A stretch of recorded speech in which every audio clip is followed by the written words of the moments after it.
Going to be. Welcome to this meeting of Derbyshire Dales District Council, full council.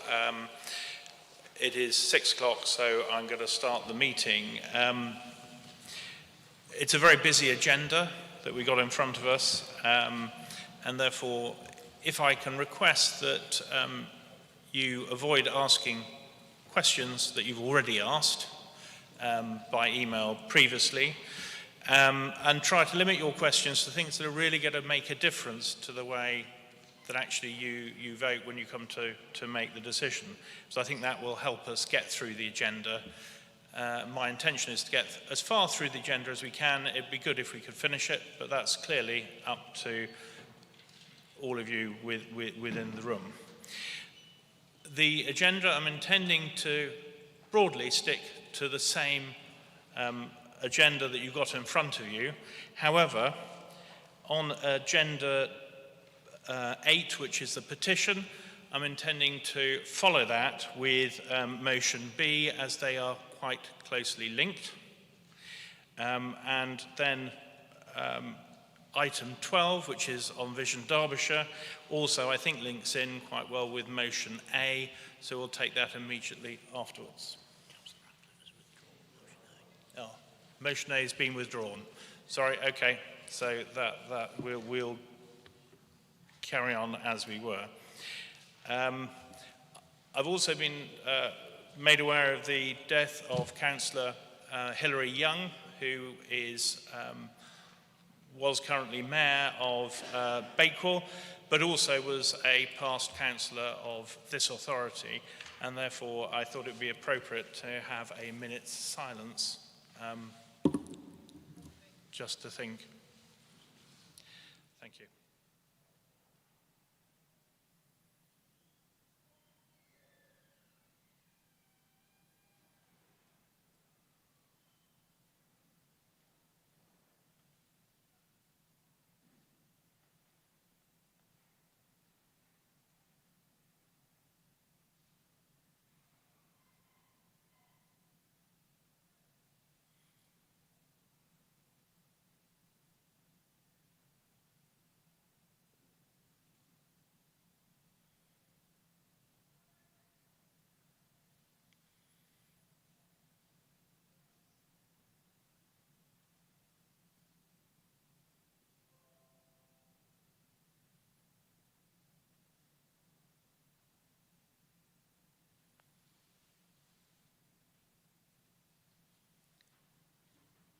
Thank you. If we now move on to the apologies, I've got apologies from Councillor Rose, Councillor Wayne, Councillor Elliott and Councillor Bull. Are there any more apologies? No. That's great. Thank you. Public participation. You have in front of you a number of statements on this sheet of paper, which are the public participation items. If we could now invite, I'm just shuffling my papers around, Reverend Louise Petheram. Reverend Louise Petheram.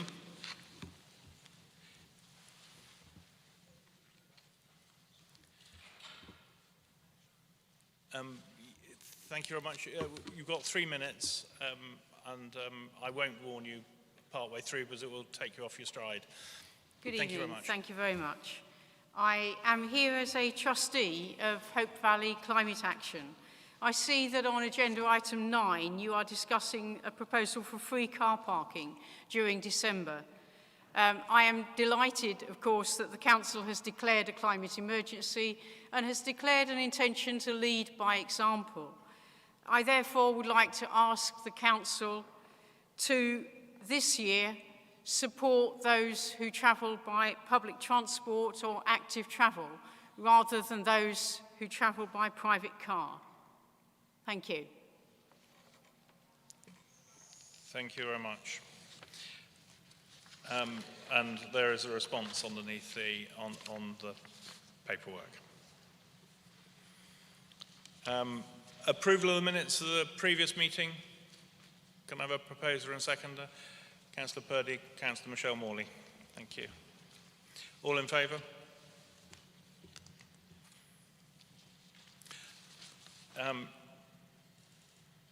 Sorry, have you got a question you want? No, you were, sorry, thank you. Interest, declaration of interests. Any to declare? No, thank you. Can we now move to item number 5, leaders' announcements. Councillor Purdy. Thank you, Chair. I hope you can all hear me. I'm sure, members, you will join with me and officers in sending our sincere condolences to Councillor Robert Archer and his family on the recent sad loss of his father. I also want to send best wishes to Councillor Steve Bull, who is quite poorly with COVID. Steve is husband to our chair, Councillor Sue Bull, and that's why she's not here tonight. She's very sorry not to be here, but I think you'll understand she needs to be with Steve. I want to pay tribute to all those officers and staff who have worked hard during difficult times in the production of much work on the business of this authority, as highlighted in the latest organisational update put out on email to members by Jim Fern.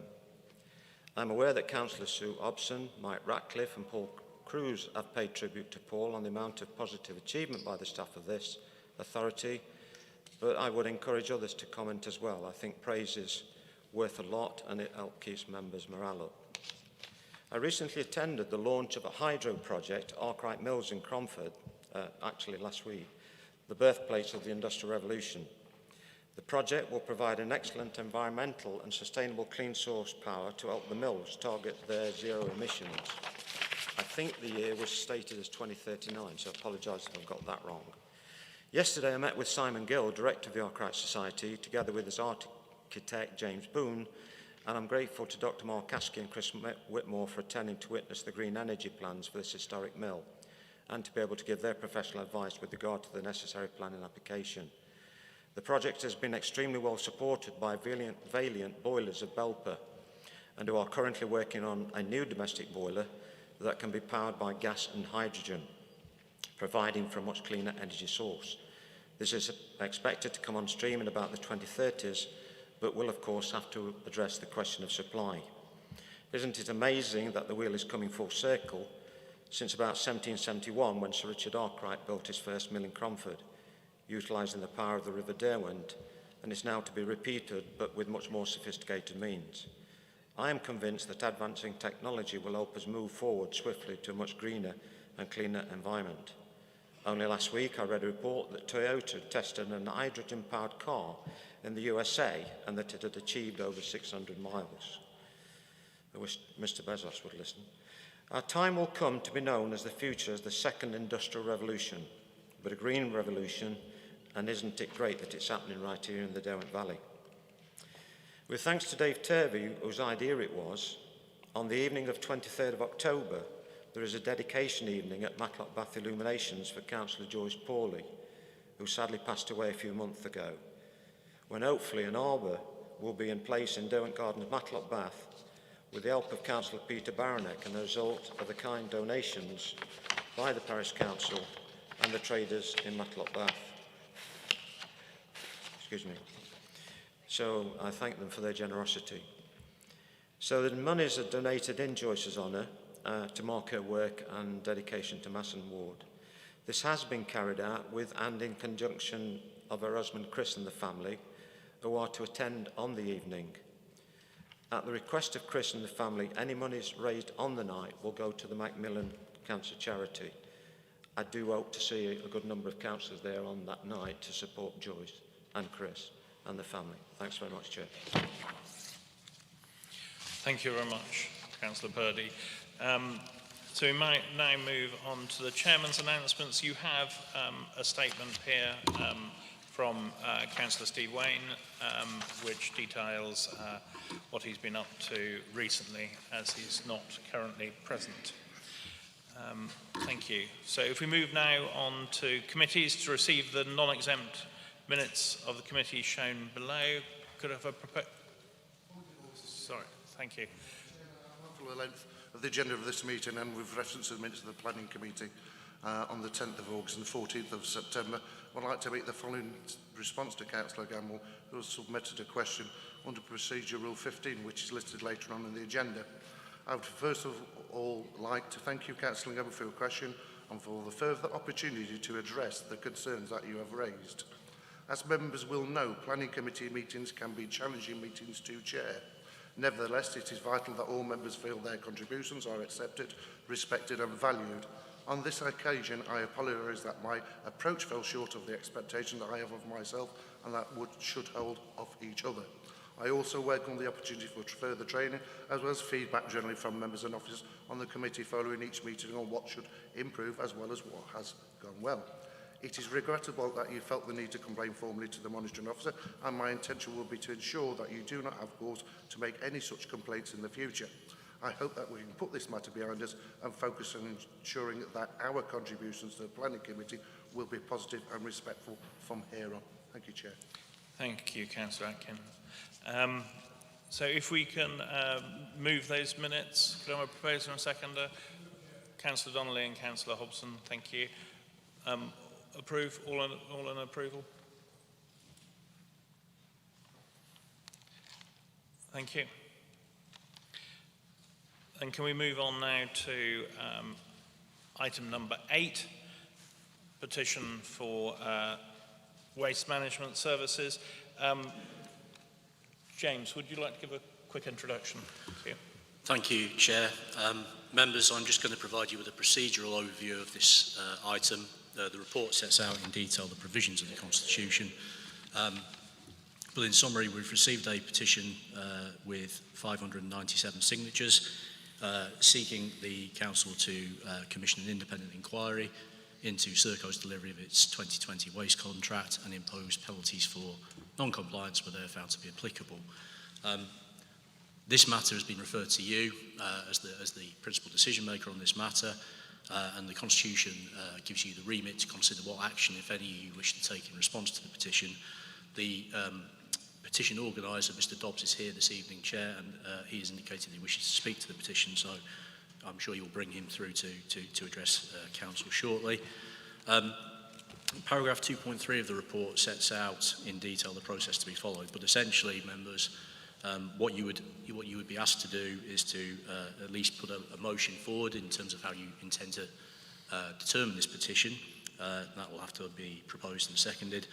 And then once you've concluded your debate on it, you might determine to take the action requested in the petition, refer it for investigation, ask for a further report, refer it to committee for determination.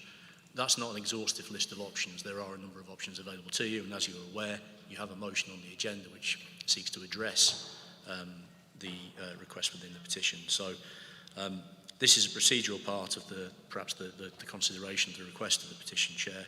The report itself is fairly self-explanatory, so I would just recommend that you follow the process and invite the relevant officer initially, which is Ash Watts, to set out the background to the issue before inviting Mr Dobbs to address the meeting. And then we'll go through the process from that point, Chair. Thank you. Accordingly, Ash, would you like to?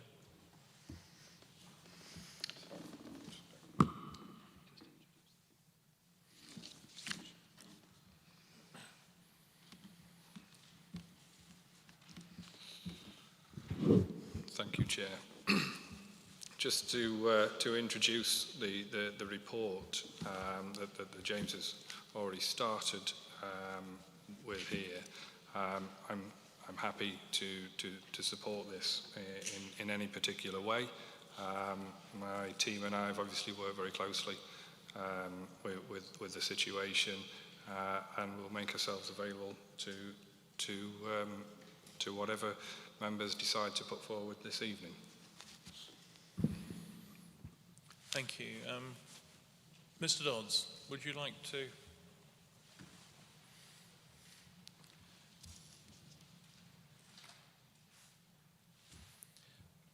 Thank you very much.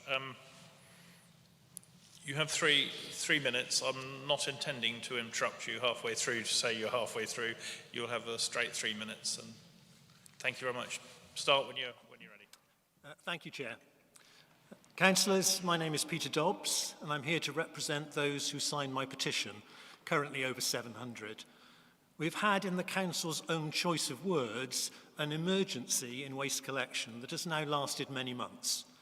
To me, an independent inquiry would seem an entirely appropriate and proportionate response to something described as an emergency.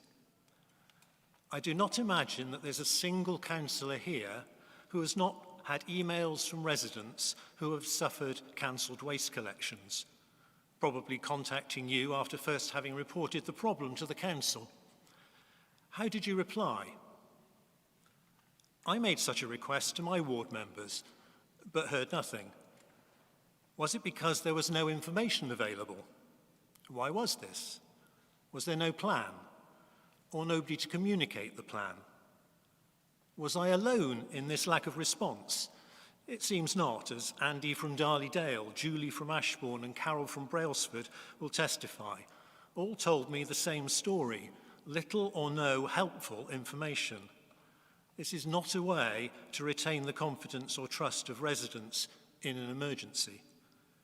We need to be reassured that someone, somewhere, does actually know the extent of the problem, with a logged record of how many collections were missed and where, not just of how many people took the trouble to report it. Paul Wilson at the July 27th full council meeting said this: "The longer-term contractual relationship with Serco is a debate and a discussion that will be had on a different day." I think that is exactly what we are asking for. An opportunity for democratic scrutiny, prefaced by some external fact-finding by a suitably qualified independent person. As a resident, it would seem to me that Serco have got things wrong. If this is true, then surely this council has a responsibility to put them right. This seems essential if confidence in the council is to be restored. Saying that other councils also have problems is not an answer, especially when in fact some adjacent councils seem to be managing pretty well, particularly with providing detailed updates on any missed collections that have arisen. I find quite concerning some comments in the officer report. Is this saying that collecting any data on failed collections will somehow upset Serco so much that they will walk away from the contract? Is that really where we are? If so, who is really in control here? I urge all councillors to support the motion being presented later, calling for an independent review.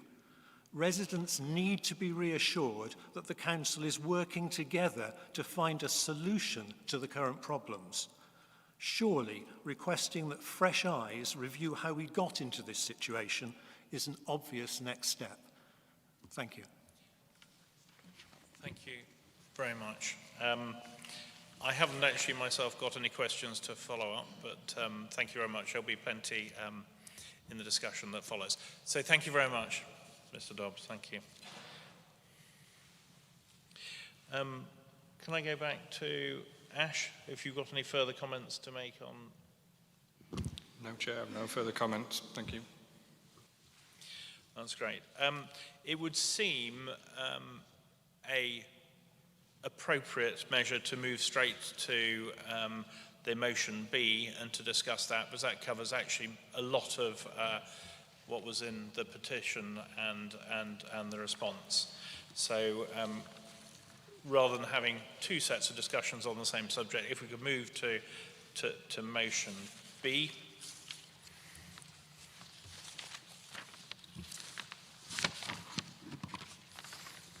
And can I have the Councillor Cruz?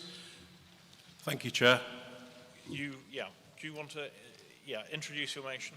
Thanks very much. I don't know whether the motion can be seen on the screen or not, I'm not sure, but it's definitely in the material and it's been made available. So, in essence, the motion is responding in part to the petition, but also to the experiences that all of our residents and officers and members have experienced since the last meeting.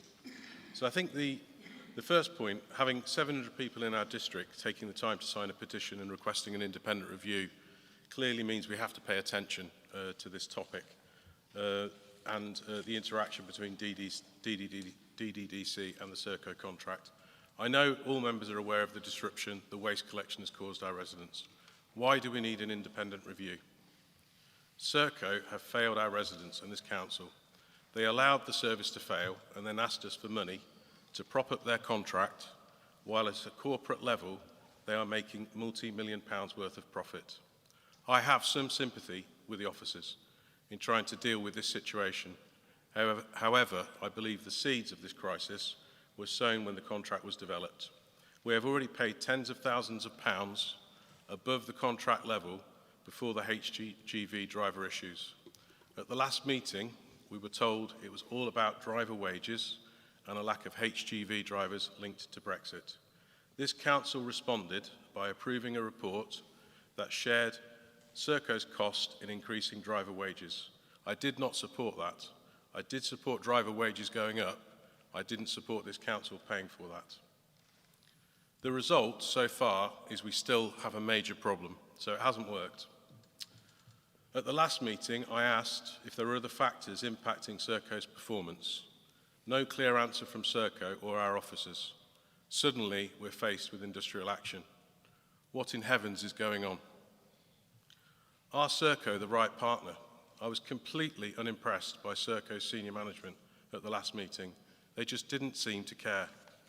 I asked them for a copy of their own internal investigation on their service failures to check the level of understanding and analysis that they had undertaken. I have received nothing from Serco, nothing. And I do know our officers have followed up on my behalf, which I do appreciate. So to say I'm unimpressed would be an understatement. Have they actually done their own investigation? If they haven't, it's completely unacceptable. We need to deal with Serco and the contract arrangements that have led to this crisis. We can't keep blaming HGV driver issues. Our residents are furious, and they will hold the council and councillors accountable. As DDDC, we own the contract with Serco. It might seem like a painful route to open an independent review into the contract. It will be a lot more painful if the issue isn't fixed. For clarity, an independent review might make people think we need to spend months and thousands of pounds to do an inquiry. We are not talking about a judge-led public inquiry. We are talking about getting an expert with fresh eyes to assess the Serco contract and make recommendations based on operational, contractual and environmental issues. So I want to move motion B, which is under a very late item on the agenda, item 17, as a response to Peter Dobbs' petition that he's brought forward, and the effort that he's put in, I think, should be applauded on behalf of the residents of the Derbyshire Dales. Thank you.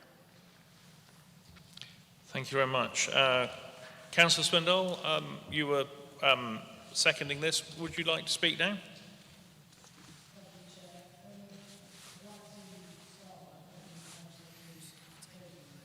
So can we just wait for the microphone to catch up with you? Can you put your hand up and then they'll see where you...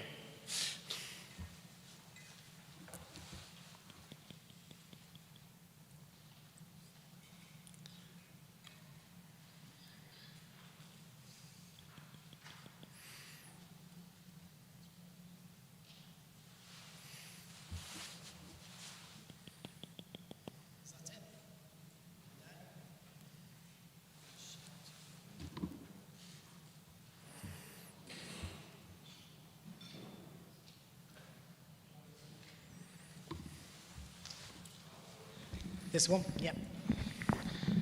You always try to silence me, it won't work. I'd like to start by thanking Councillor Cruz for tabling the motion and for asking me to second it, and I do so in the spirit of cross-party support. I want to explain why I'm supporting the motion and why it is important that members do as well. Our waste service is a complete mess. This council is losing the confidence of residents, and we look as though we have no answers as to how to get things back on track. We shouldn't kid ourselves. Things are only going to get worse before they get better. The service is already falling apart, and now Serco tell us that they're failing to recruit new drivers, and we face the prospect of waste crews taking industrial action. Some people listening to this debate will have been lucky enough not to have had problems with their waste service, and others will just see them as first world problems. But those of us who engage with our constituents and take an interest in our communities will know that our residents are angry, frustrated, and fed up. And we've all heard the stories, but here are a few. This week I spoke to a gentleman from Darley-Dale who hasn't had a recycling collection for 9 weeks. The rubbish is piling up in his garden and he's getting no answers from anybody. Others aren't so lucky, they don't have a garden or a shed to store their waste that isn't collected, and others can't get to the tip to get rid of it. An elderly constituent of mine has had his assisted collections missed week on week and piles it up. And some roads in my ward are missed weekly, with residents battling since February 2021 to have their waste removed on a weekly basis. Waste is blowing down the streets, there are awful smells, and with this comes an environmental and health impact. Residents understand there is a national shortage of HGV drivers and that the country is still recovering from the effects of the pandemic and Brexit. But what they don't like is that they pay for a service once through taxes, again through garden waste subscriptions, and then again through financial support packages from this council to Serco. And what have we got in return? A downgraded service that still fails to deliver, and the promised recruitment of HGV drivers simply not happening. Good money being thrown at bad. It's a moral, financial and environmental disaster for the council. I know our officers and staff are doing everything they can to hold Serco to account and make sure that residents get the service they pay for. I know from my own personal experience working with them, they're working flat out, late into the night, and putting in endless hours to get things right. I want to thank them for it and commend them for their efforts. But we as councillors have to step up to the mark and find solutions. Like many residents, I would love to see Serco go, but simply isn't an option. But we can't go on week, keeping our fingers crossed that the bins in our ward will be emptied, and if they do, that's a good result. My fear is that residents and this council will start to accept this as the norm. Pop your bins out, hope for the best, leave them by the roadside, and eventually they will get emptied, which unfortunately has become the attitude of many residents in my ward. This isn't a problem unique to this council, but it isn't happening everywhere else. So what's gone wrong in the Derbyshire Dales and with Serco? Residents want answers, and they want to know what's gone wrong, how we're going to fix this problem, and how we can make sure it doesn't happen again. An inquiry, a review, however you dress it up, will help provide the answers residents want, find the solutions, and hopefully see an end to this debacle. The final thing I'd like to say, Chair, and to members, this is a cross-party motion. I know some people have said to me that the petition was put together by the Liberal Democrat Party. This motion is being put forward on a cross-party basis. I've worked with Councillor Cruz on this, and I wouldn't be supporting it if it was a party political issue. All members have been affected by this. Their constituents have all been affected in every corner of the Derbyshire Dales. And I'm sure we all want to see a solution. So I hope that all members will support this motion. Thank you, Chair. Thank you. Could I go to Councillor Purdy? Thank you, Chair. I have an amendment, but I'd like to say a few words, if I may, beforehand. First of all, I have apologised before on behalf of this council for the disruption of the service to our residents, and I make that apology again. I would argue that the recommendations approved last time fixed what we required to be done, and that was that we were successful in clearing the backlog. That was the purpose of that. But we knew at the same time that it wouldn't fix the whole problem. What we didn't anticipate was what was revealed some weeks later. And all I will say is one of these two directors that sat before you has gone. And there's a new director. And I know that Ash Watts is encouraged by this new lady director making inroads. So I want to thank Mr Dobbs for bringing this petition and all the other people that have submitted to it and those that have corresponded with us. I can't, of course, speak for those ward members who have not responded to you, Mr Dobbs, and others, but the authority has put an awful lot of correspondence out on this matter through Jim Fern and indeed through every letterbox. So we agree with this. We recognise that there are management problems or have been management problems in Serco that have affected us. And I'm saddened by the fact that this authority has taken all the blame for this, because we were hit with the tsunami, as many other companies in the country have been hit with, of Brexit, lack of training for HGV drivers, which is still causing massive problems. You've seen fuel supply shortages. And why some councils have not been affected, it will be good to know. But I do know that there are at least 26 other authorities in the country, and again with Serco, that are suffering the same problems as us. So there's certainly some need for analysis there. So, Chair, my amendment is that Council resolves to initiate an independent review of the waste and recycling collection contract to establish Serco's performance against the requirements of the contract using qualitative and quantitative methods. Require an evaluation of current contractual and operational issues, including current market conditions, environmental impacts, and financial impacts arising as a result of service disruptions encountered. Require an assessment of the decisions taken, the likelihood of rectification within current contract parameters, and identify possible alternative solutions. In the interest of expediency, that authority be delegated to the Community and Environment Committee to agree appropriate terms of reference and to commission Recircle Consulting to undertake the review, given their knowledge of the Derbyshire Dales, the contractual requirements with Serco, and their relevant market intelligence.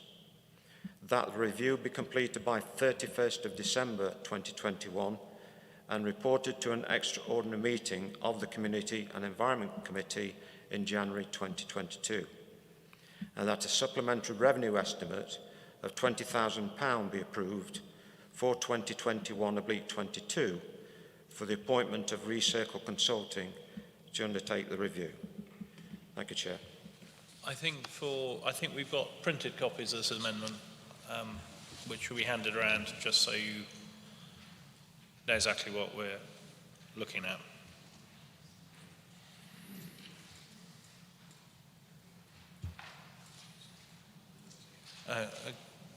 Could we have a seconder? Councillor Hobson. I'm happy to second. Reserve the right to speak later if I may. Yeah, okay, that's fine, thank you. I'm all right, thank you, I've got one.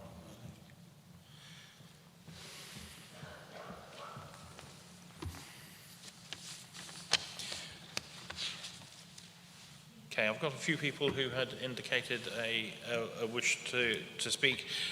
Councillor Martin Burfoot.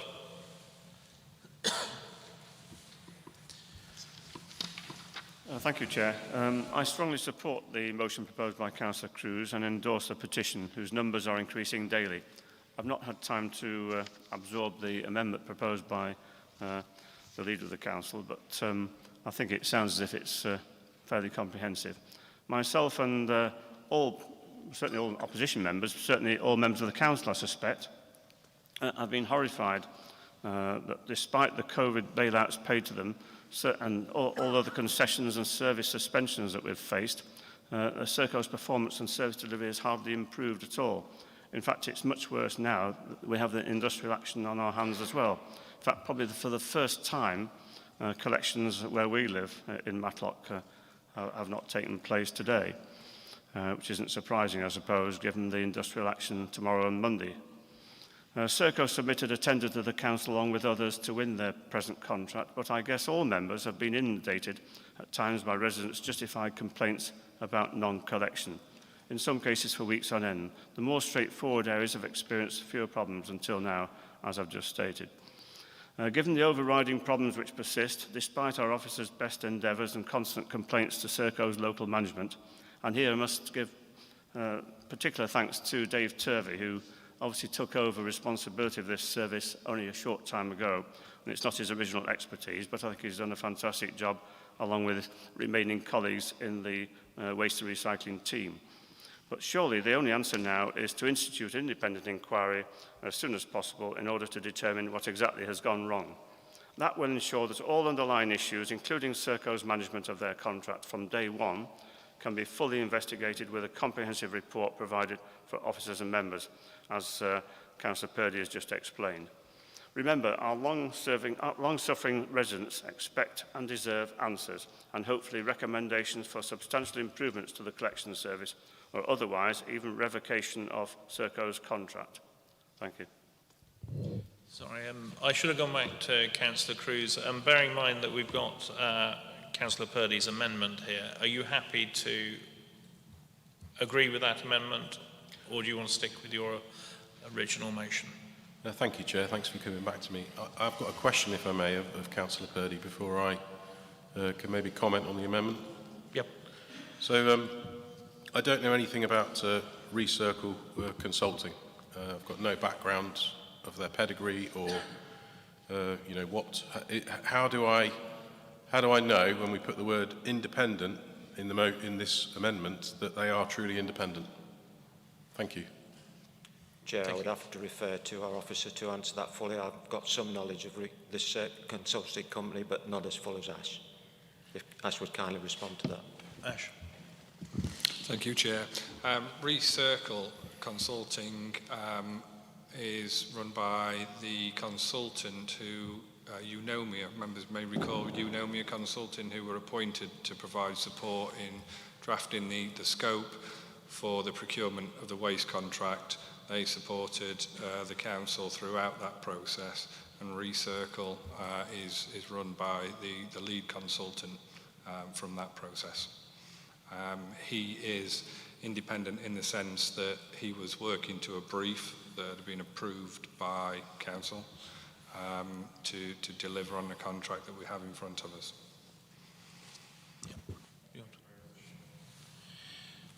Thank you very much, Ash. I appreciate the feedback. I'm just trying to test a little bit of logic, so please hear me out. So we've got a contract that's failing, and we're going to have somebody who was involved in helping us set up the contract. Now, I appreciate there might be some details and nuances within that, but I'm just looking at it in a straightforward way. We've got a contract that's failing, and a consultant was involved in setting up that contract with us, and we're going to use the same consultancy to help us work our way out of that problem. Am I missing something? Chair, can I come back to that point? I think it's a fair point, Councillor Cruz, and I can understand the logic in asking the question. I think in fairness to the consultant, as I say, the brief was given to Eunomia to deliver on this contract, which is what they did. They did exactly as the council had asked them to do that. Their role in that, as members will recall, because it was unanimously supported by members, and I think that's an important point to make, that the consultant would have did look at the options that were available and gave advice in terms of commodity prices, the structure of the contract. The failures that we're talking about here have been well documented and not necessarily down to the contract that was put together. It's the delivering on that contract. And I think they're two different things. The contract itself, I think, holds water. The performance of that contract does not, in terms of Serco's performance on that contract. So, Councillor Cruz, do you have a... I have to say, and I didn't know that they'd been involved, if I'm honest. I have to say I'm reluctant to support the amendment, although I appreciate that it's a very well-intended move by Councillor Purdy. I think the amendment itself is a very good amendment. I'm just concerned that we've actually down-selected a specific consultant, and if I accept this amendment, I'm accepting that they're independent, and I've got a question mark on their independence. So that's what I'm struggling with. Sorry. Just come back on that point again, Councillor Cruz, if I may. The chap that runs Recircling was a consultant who came in We did the majority of the work on there, but Eunomia were the original consultants, and we were guided through the process of the scope by other representatives from Eunomia, which it's a long time ago, but I seem to recall them being present at some of the meetings that we had. There's some nods around the room, which is good. They were present as well. So the chap that runs Recircle came in at a bit of a later stage, but I think the benefit of that, and I don't think we can undervalue this, it is a complex and lengthy contract, as members will have seen because it's been made available to you. I think if we're talking about speed and making sure that we do this in the urgency that has been proposed, you need somebody that has a sound understanding of that, the Derbyshire Dales and the scope, because whilst we're extremely frustrated and disappointed in the performance on that contract, we're not necessarily in a position just to scrap that. We've got to look at what that contract stipulates, which we signed up to, and that we want to hold Serco to account to. So having somebody who's got that detailed knowledge and also was involved in those negotiations, knowing what Serco committed to in those discussions, I think is valuable. So thank you, Ash. I think the expansion of everything that you're saying is really useful. I think having them involved does sound like a positive step, to be honest. They're going to have a lot of knowledge and awareness of what's gone on and the possibilities. The bit that I'm finding difficult is the independence bit. So I'm wondering, and it's a question back to Councillor Purdy, whether there is a way to, if this is the desired consultant and you think that they're the right people, fair enough, having them involved. But how can we make sure it's independent? Can we have an independent chair that supports this process? Is there a way that we can bring that to bear so that they can make sure that there's due process followed and that it's not led by the consulting organisation? They are providing input to the chair and the chair provides an even hand. Can we find an independent chair, please? Chair, thank you. I've got confidence in this gentleman, not as knowledgeable as Ash, but I refer to the main paragraph, not the bullet points, but in the interests of expediency. And that is our real concern, Councillor Cruz, that if we were to go to what you call an independent company, they would probably have no knowledge of the contract, and it would take an awful lot of officers' time up to get right into the depth of it.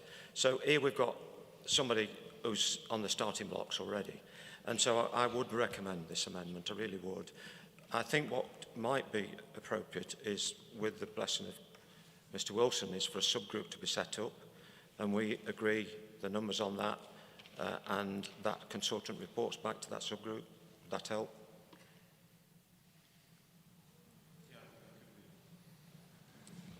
See, I think that could work. So I think if there's a balanced group that the consultant reports back to, I think that could work. The bit that I'm reflecting on is the members, the officers and the consultant have all been involved. Is there any way we can bring some fresh eyes to bear? And I don't know the right way to do that, but I don't think it means going and getting a consultant. It means how can we bring, is it we bring another council officer from another council to come and do a peer review? How can we bring that test to make sure that what we're looking at and how we're looking at it has got that rigour and independence? It all sounds good. So a working group with members, this consultant sounds like they can add a lot of value. How can we really pass the straight-face test with our residents when we say it's independent? And maybe we could seek some guidance from the officers on that, please. Mr. Wilson. Yes. Happy to respond to that, Chair. An awful lot of valid points have been made clearly, and I think the key issue for the council and our residents is that they need that reassurance that this contract and what's gone wrong with this contract has been fully investigated. That's what the officers want, and clearly that's what the members want.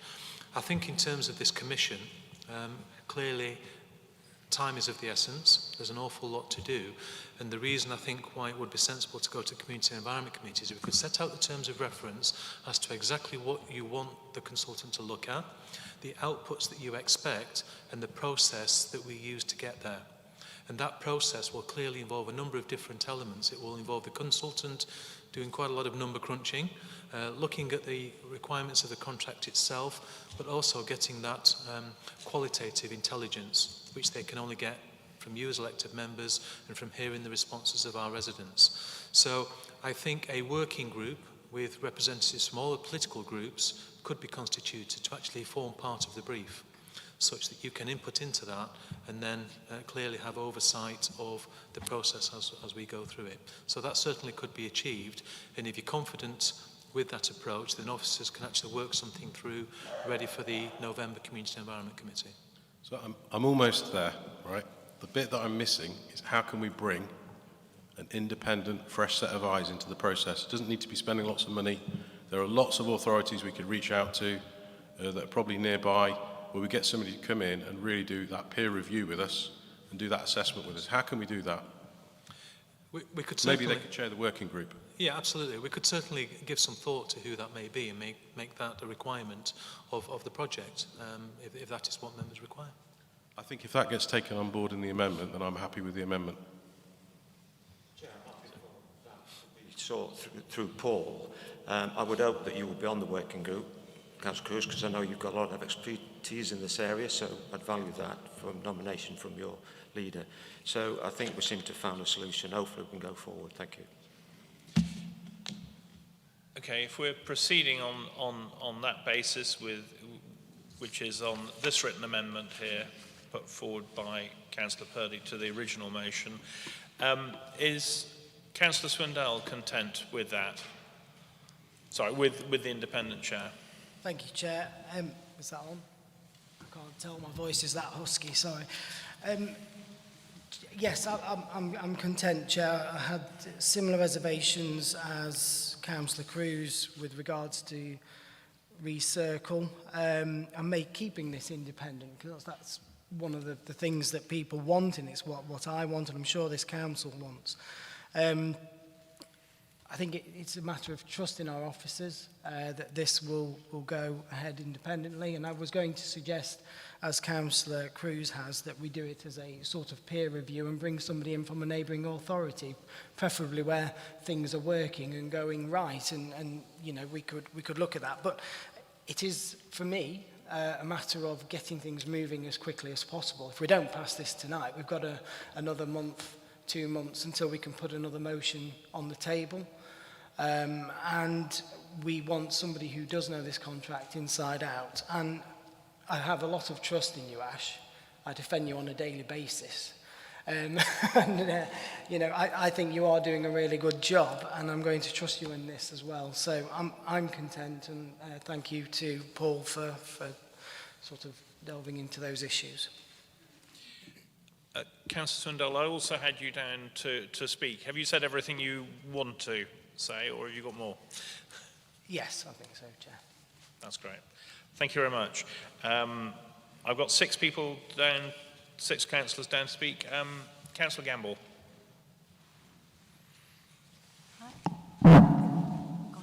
Sorry, is that right? Is that the thing?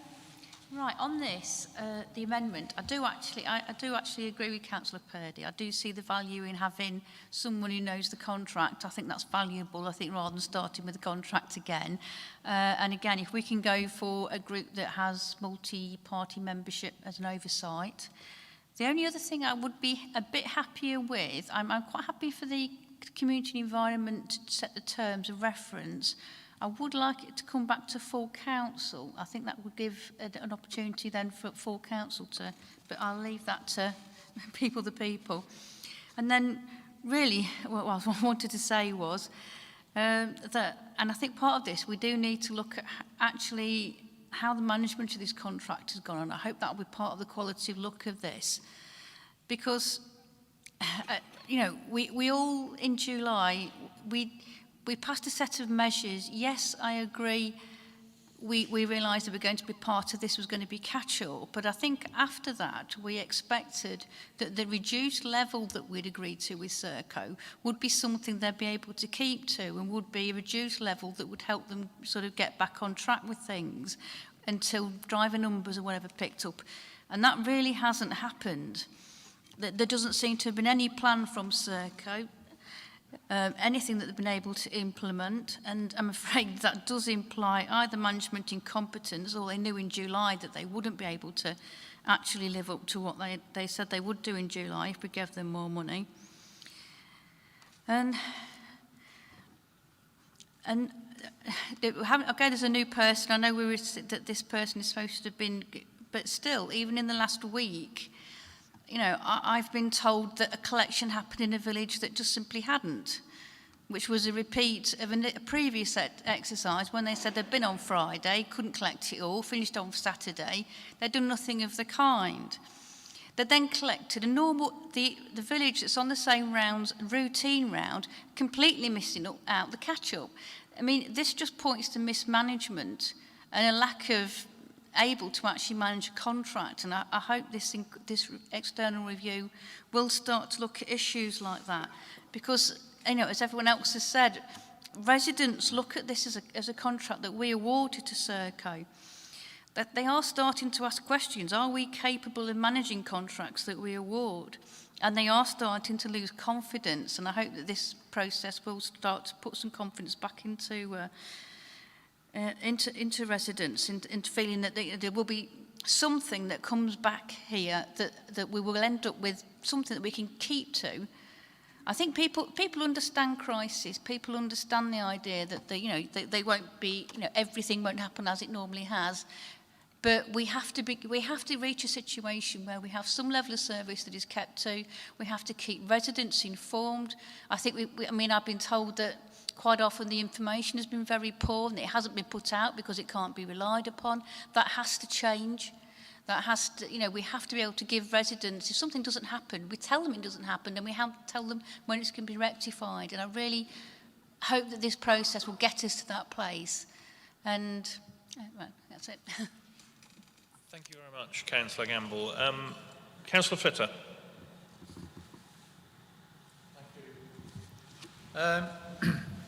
Well, I have sympathy with Councillor Cruz when he talks about sympathy with the officers. Particularly Ash Watts is in a heck of a difficult situation here, and nobody can take away the amount of work that is done to try and rectify the problems with the old staff of Serco, and particularly with the new staff that are coming on board. But that really, he has to be really diplomatic, because he's trying to balance what we need as a council, what our residents need, and what the demands of Serco are. So nobody here is thinking that this is an easy job. However, I felt that an independent inquiry was actually the way to go about it, with fresh eyes, looking at it again. Because if you saw social media yesterday in Matlock and saw all the bins that had been missed again, and I reported a neighbour on assisted collection last week, that's still waiting outside the gates on an estate where I live, and I don't know how long it's going to be there, because obviously nobody is returning. So again, we don't know what the situation is. I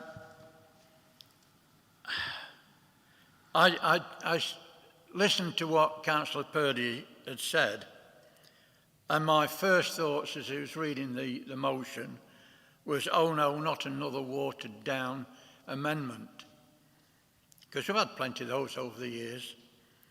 And I'm still looking at the independency, but listening and looking at the agreement that the mover and seconder have agreed to, in that the people that have been involved before and the expediency, nobody wants this to continue right through the winter time.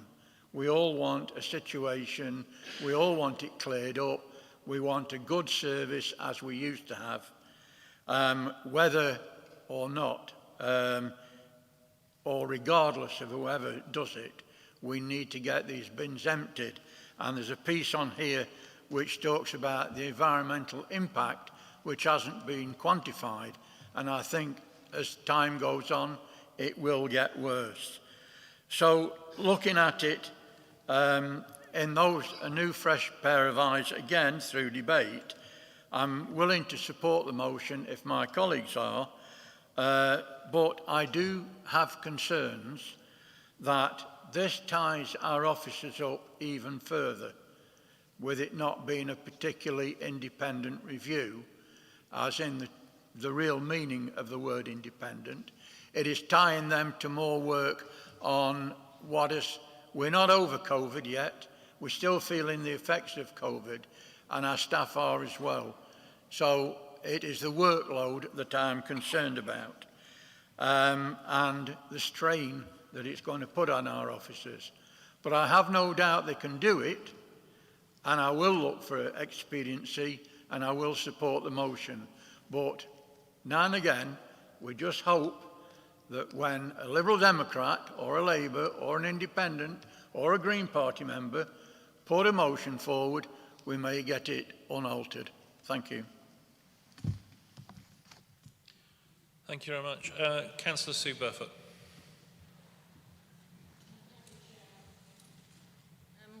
Can I first of all thank Mr Dobbs for his attendance tonight and for all the work that he's done, and also Councillor Cruz and Swindell and Councillor Purdy. So I hope to be brief.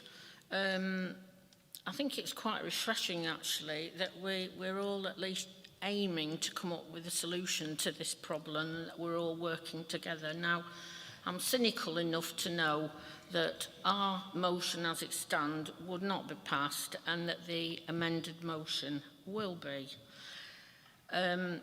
Independence, as others have said, I think is the absolute key here, because I think the public want to know that this is not just a sort of in-house, have a discussion and get nowhere.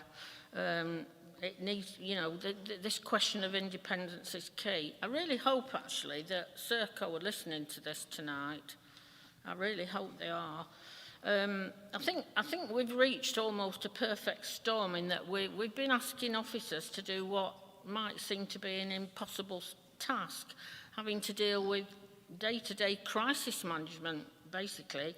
And I am happy to trust our officers. In fact, I would pay tribute to Ash and to Dave, and also to Bobby, Dan and Claire Orford, because when I've been to them with specific problems, they have done their very best to sort them out, and usually they have. Doesn't mean it wouldn't happen again. In fact, I went yesterday, I think it was, with the day before, with a specific problem in Tansley, and it was Claire, I think, who actually sorted it out, and the lady concerned was very pleased. But obviously, you know, the proof of the pudding will be whether the problem happens again. But anyway, I mean, we've got to this position, I think. I made a few notes. Shortage of HGV drivers nationally, and dare I say, because of Brexit, certainly in part. GMB members are going to seem to be working to rule. We've now got proposed strike action. We've had suspension of green waste, excess recycling not being collected. And all in all, the residents think we've had a poor service. And I suspect that comes from poor management at Serco. And they're rightly angry, because what they want, and what we all want surely, is a decent service. And I think we need to remember also that Serco is a multi-million-pound company. It's a corporate company, and residents are angry that they're being subsidised by us, the council taxpayers, because I think we have to remember that this money it's not our money, it's not the council's money, it's the residents' money. So I hope we can get this sorted out, and I hope it's done really quickly, so that what we end up with is what we all deserve, which is a good service. Thank you. Thank you very much. Councillor Hughes. Thank you, Chair. My original question has been answered, but I just would like to first of all pass on my appreciation to particularly Ash Watts, who I think, as other people have said, has had a particularly awful summer, and I commiserate with him. It's a terrible position to be in, to have a supplier who's not delivering.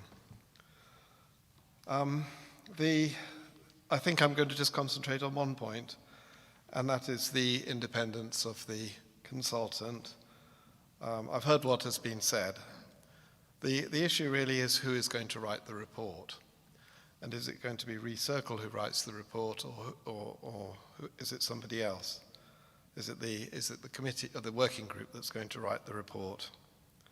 And I can understand the reasons for having Recircle there, but I feel that they should be an advisor and not the author of the final report. The author should be somebody who is properly independent, and therefore I am concerned about the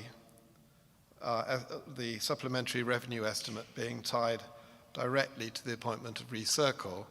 I think it should be more general, and it should be there should be another person appointed to author the report, and that could be a peer from another council, if they are not as overworked as our officers are, or it could be somebody from the Association of Public Service Excellence, and they would then seek information from Recircle in terms of the contract and other factors that Recircle may know for themselves, and contribute their knowledge to the report without them being responsible for the value judgments made in that report.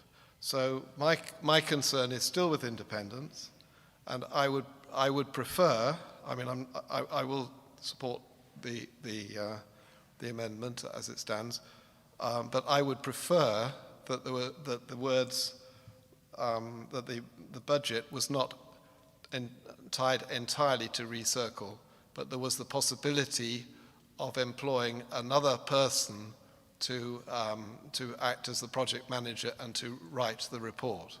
Thank you. Thank you. Councillor O'Brien.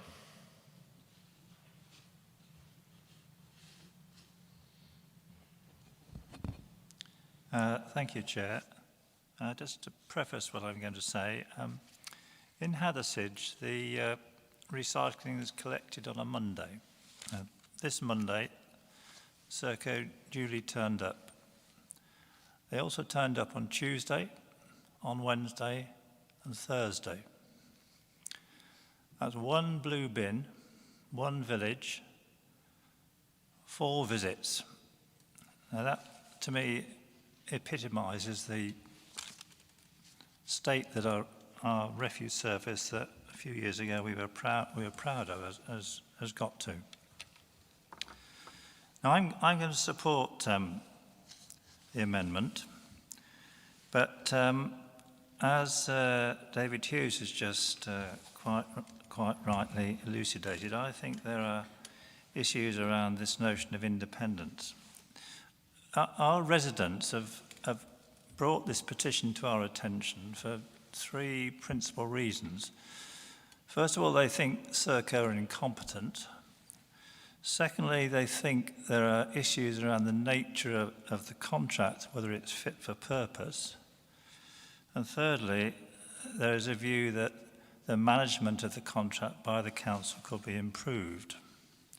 Now, I'm not making a judgment on any one of those, in any of those 3 issues, but those are the issues which concern the public, and those are the issues which the review has to address in order that we can restore confidence, the confidence of our residents.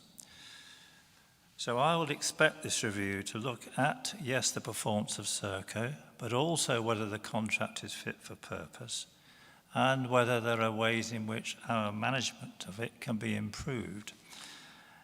Now, I think if we, for example, look at fit for purpose of the contract, if Recircle Consulting have been involved in advising the council on the contract.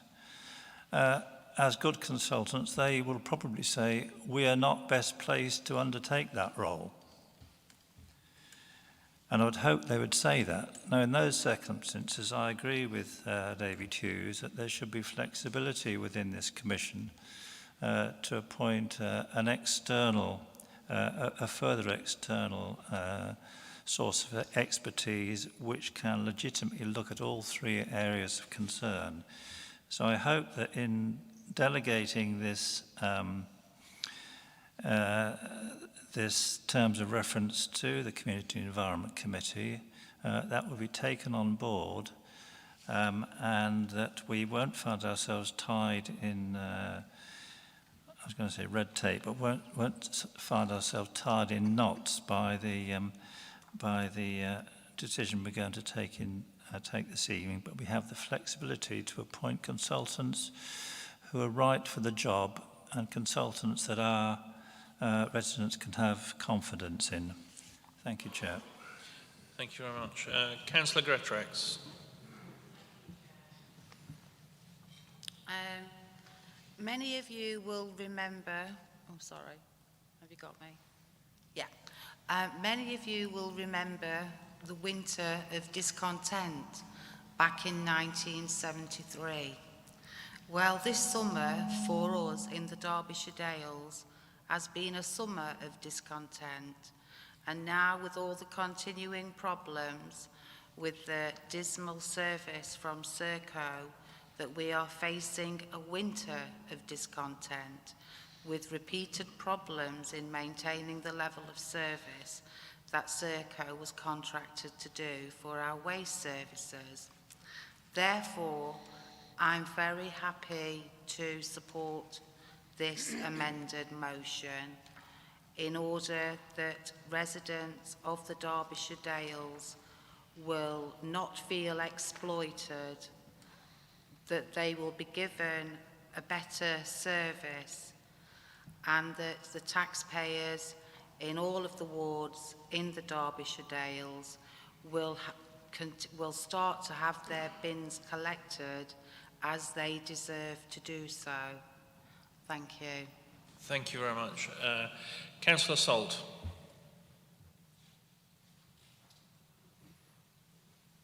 Thank you, Chair. I'd like to give my thanks, and certainly the thanks of this House, to Mr Dobbs for bringing the petition forward when he did, quickly, so that this comes on the floor quickly and we can deal with it quickly. I'd also like to thank Councillor Cruz for tabling the motion that effectively brought it into action. I think it was a good motion, and I hear what Councillor Flitter and Councillor Sue Burfoot say about perhaps one day getting a motion through that isn't unaltered, and I have some sympathy for that, I suppose. But I think that if an amendment adds value to a motion, then I don't think there's a great deal wrong with it. And I think this amendment does add value. I think most of all I'd like to thank Councillor Cruz, because like me, I assume this is the first time you saw the amendment when it was handed to you on a piece of paper. It's the first time I saw it tonight. And I had the same concerns over the independency with involving a consultancy that had had some, although I don't know the extent to which, some dealings with the contract that we're in at the moment. So I'd like to thank him for sticking our leader out and making sure that there were other measures involved that would bring about more independency to the review that's going to take place. And I think what you've asked for and what you've stuck out for will certainly do that. There are going to be so many eyes on this review that it will have to be as independent as is humanly possible in the circumstances. But I do echo our leader's comments about the expediency and the fact that it needs to be done as quickly as possible. We are all at the end of our rope. We're all residents of the Derbyshire Dales, and you know, you all know how many inquiries you've had, how many phone calls you've had, how many emails you've had that you've had to deal with. That's our job. That's why we do the role, and we're happy to do it. So you know the level of discontent. We're all in the same boat, and everybody wants to get it dealt with as quickly as possible. And I think that this motion and now this amendment to it should do that. But I do echo my comments that it will be scrutinised to the nth degree. And that's why I'm very pleased that we've taken the extra measures to ensure the independency of it this evening. Thank you, Chair. Thank you very much. I have now got Councillor Slack, Councillor Radcliffe and Councillor Chapman down to speak, and then I would like to move to the vote. Councillor Slack. Thank you, Chair. I'd like to thank Ash and his team who've done a splendid job over the last few months. Serco are a difficult company to be a partner with, and they've done extremely well with this very difficult company. But I'm looking for an independent review. I think we was all, like Councillor Cruz said, he was looking for independent review, and Councillor Flitter and Councillor Hughes. And Councillor Hughes did point a way forward, really, with my point. I don't like to see the person that set up this contract, the consultant, being a part of the lead group in this review. Yes, there could be a consultant giving information, same as Councillor Hughes has already said, but to be a lead member of the company what set up the contract, it doesn't sound right to me. It sounds, I mean, we're looking for independence, we're looking for openness and transparency, and we won't be getting, I don't think we're getting that by having this company as a lead member in this review. I think we should have a completely independent person, probably from a different authority, and use this consultancy for information points. So I'm not happy at all with that. I think it's been watered down, really, to be quite honest. We owe it to the residents of the Derbyshire Dales to have a proper open review, and we not really getting it by using this consultant. I would like the council to look again at Ash and the officers, look again to get someone else to lead it rather than this consultancy. I think, how can you really appoint a consultant to set the contract up? I mean, he's not going to criticise himself, is he? Let's be honest. So I think we should look at that again. But I am all in favour of an independent review, and we need it desperately, but it's got to be right. And I don't think this is quite correct. The amendment isn't correct at all. But I shall have to think about what I shall vote. Thank you, Chair. Councillor Radcliffe. Thank you, Chair. I'll be brief, but I've got some thoughts that I'd like to echo around this room. Of course, thanks are due to everybody. That goes without saying. And certainly it is time for some positive action on our behalf to take things forward. Despite the measures that have been put in place behind the scenes and the further proposals that have been discussed, our residents are going to face several more months of disruption, certainly 2 months before there's any feedback from this review report, and possibly a further 3 months after that before we get any real resolution. So I think it's absolutely vital that we have good publicity and adequate communications, as Councillor Gamble indicated and alluded to earlier. My thoughts. First of all, how do we assume that this review will influence the present contract? Do we believe that the contractual nettle will be grasped in terms of alternative solutions? Have we really thought out yet how far we are prepared to go in order to rectify the present situation? I think there are things that we need to be deliberating perhaps even in advance of the report receipt. I do agree with colleagues along this bench, as it were, who have expressed some reservations about the independence, but I take what Ash has said on face value, and I think we should be getting behind it, as it were, but I would certainly hope that we can have some sort of independent, completely independent chair to lead and to draw up the report at its conclusion. But I shall support it. Thank you, Councillor Radcliffe. Councillor Chapman.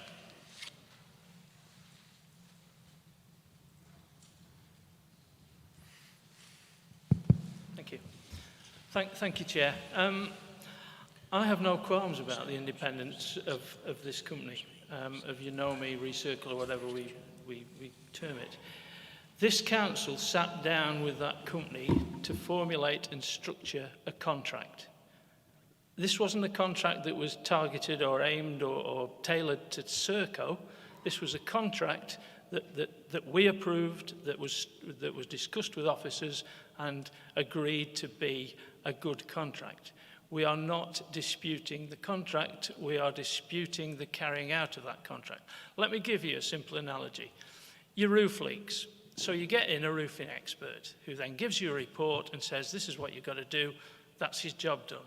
You go down the road then and you employ the first cowboy you come across, and he comes and completely wrecks your roof and it leaks even worse. That reflects back eventually on the guy who gave you the report on what was wrong. Now, I would say that Unomi are in the absolute ideal position to do an independent review, because they are looking at something falling back on them that has gone against what they advised us. Remember one thing, councillors, who chose Serco? We did. Thank you. Thank you very much. Councillor Hobson, I think you second the motion and you reserved, second the amendment, and you reserve the right to speak again. I'm heartened by all our members working together tonight to approve a review of this contract. I'm sure we've all had many emails, knocks on the door. This is something that affects everybody. I think we can rely on our officers. Paul has stressed that we will have independence in this review, and I'm sure that the Community and Environment Committee, and if we set up this subgroup, there will be plenty of scrutiny of this review. Thank you. Thank you very much. Councillor Murphy, I think you had your hand up, but if it's very short, otherwise I think we want to move on. I'll come back to you. Thanks, Chair. I will support this motion, but I think we need to manage our expectations. There aren't going to be any easy options. We're probably going to have some fantastic statistics about the failures of Serco. I'm confident that Ashley and his team have been holding Serco's feet to the fire for months now. There's just not going to be any easy options or any easy answers to any independent inquiry. It'll probably just tell us a lot of what we already know. The Derbyshire Dales waste contract, there was only 2 organisations who particularly wanted to submit quotations. We don't have a lot of options. We've got to manage this situation, and I'll be very interested to see what comes out of the inquiry. Thank you. Thank you very much. Councillor Cruz. Thank you, Chair. Just to sum up from my side, I'm here to make progress for our residents, and I'll work with others to achieve that. This isn't a perfect amendment in terms of independence. I will work with it. If I'm not happy with the independence as it plays out, I do reserve the right as a last resort to withdraw my support in due course. I'm not a member of the Community and Environment Committee, and I would hope to be involved in shaping the terms of reference along with Councillor Swindell. So I appreciate the input from all members. I think there's a lot of insight that's come through, and I think that's been very helpful. So and thank you to you, Chair, for managing it so well. Thank you. Thank you. So thank you very much, and I think we're ready to move to the vote. All those in favour of the amended motion?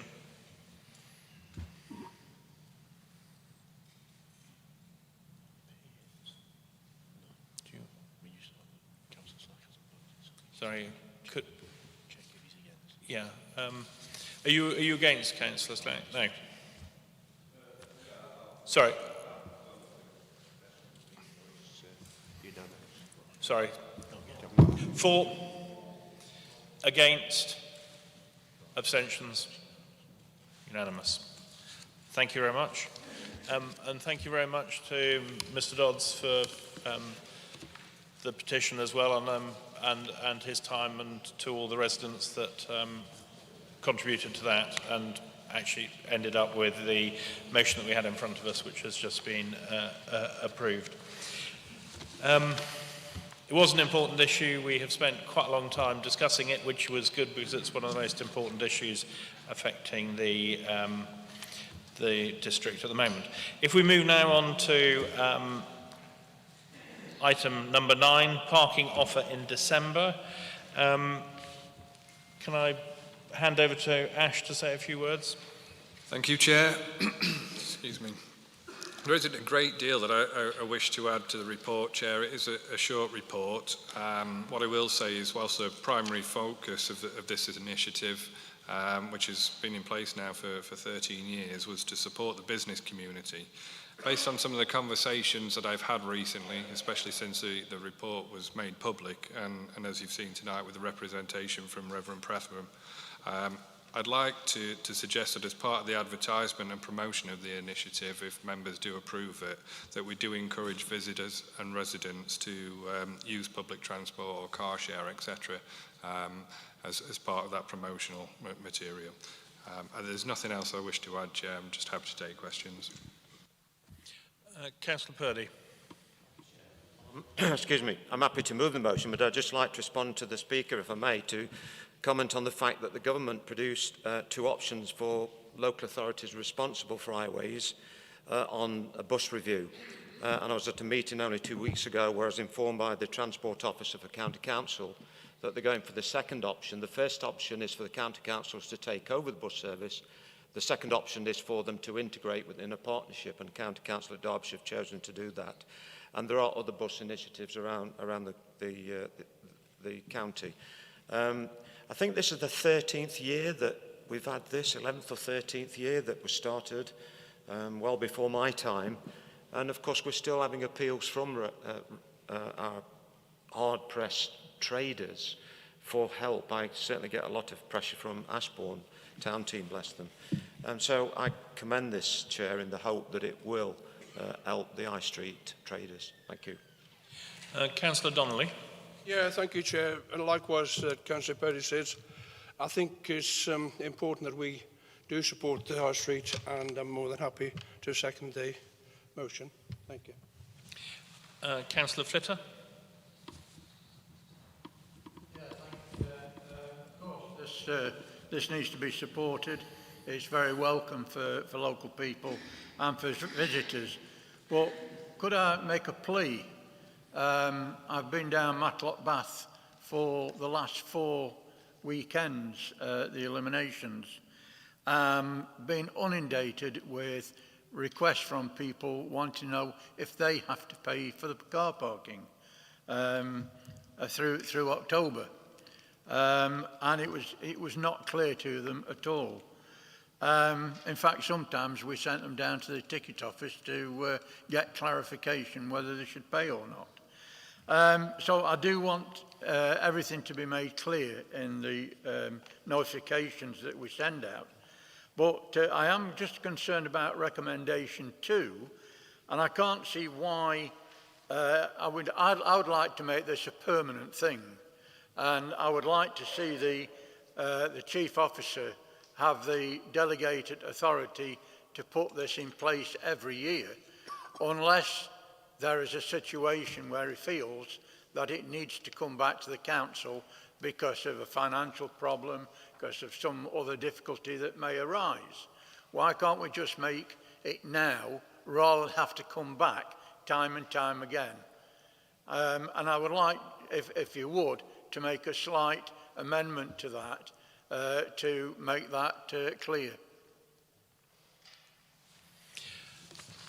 So that's an amendment to the motion. If Councillor Purdy is willing to take that on as an alteration to item 2. So could James give some clarification on that? I'd like some clarification, Chair. I would certainly. I think that, are you referring to the emissions from traffic, which are No, I'm relating. Future decision. I'm relating to the Number decision 2. to be made by the chief officer and having to bring it back. As we all know, these meetings can go on. We all talk about the length of meetings. Why not make that decision now to carry on? If there's a difficulty, the chief officer can bring it back. Chair, through you, Councillor Flitter, I think that is a good suggestion. I don't think you can make that decision this evening, but it would. What we will do is we'll ensure that's built into the budget process, and then once that decision is made as part of the budget, you can delegate authority at that point because you've made a financial decision. Effectively, you're changing the budget by agreeing tonight what you've been asked to approve. So we'll do that as part of the budget setting process for the next financial year and put that delegation in place. Thank you for that clarification. Thank you. Councillor Ratcliffe. Yes, thank you, Chair. I would agree about the value of the initiative. However, I think it's deserving of a place in the questioning and discussion about the fact that this authority did declare a climate emergency. And should we be encouraging vehicle use to come into our towns and villages, even though we're offering them free parking? The point was made by Ash about public transport, but I wonder about the degree to which we promote that. It's been going 13 years, so one would expect that there have been some success from this, but I can't recall, I have to admit, but my memory is not as good as it used to be, about any analysis of the past impact of this measure, the sort of before and after effect on high street shopping or tourist expenditure during the period when this parking fee suspension takes place. I'll support it because I think that there's a judgment to be made, but I think there are things that perhaps need to just be considered and accepted. It has pluses and minuses, as it were. Thank you. Councillor Slack. Thank you, Chair. I think it's splendid to see this back again. I think after the years with dismal years of last year and the shops hardly doing anything whatsoever, I think this is good. And very good. The biggest problem, of course, is COVID. If COVID rears its head again very badly, we could be a problem. But we hope and pray that COVID doesn't do that, and we have a happy Christmas, which we're all looking forward to. If we can get goods in the shops, of course, with the old transports and so forth, and toys and that. But we hope that'll happen as well. So thank you, Chair. It's a good idea. Thank you very much, Councillor Murphy.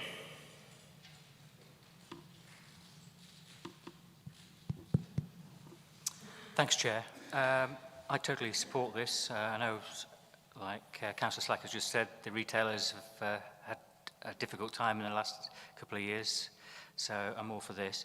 My plea is for Remembrance Sunday, for us to come up with some mechanism. It's a very, in Ashbourne in particular, it's a very well attended event, and if there was any way of sort of allowing people to stay in the car parks a little bit longer on that particular Sunday, that would be most welcome. Thank you. Councillor O'Brien.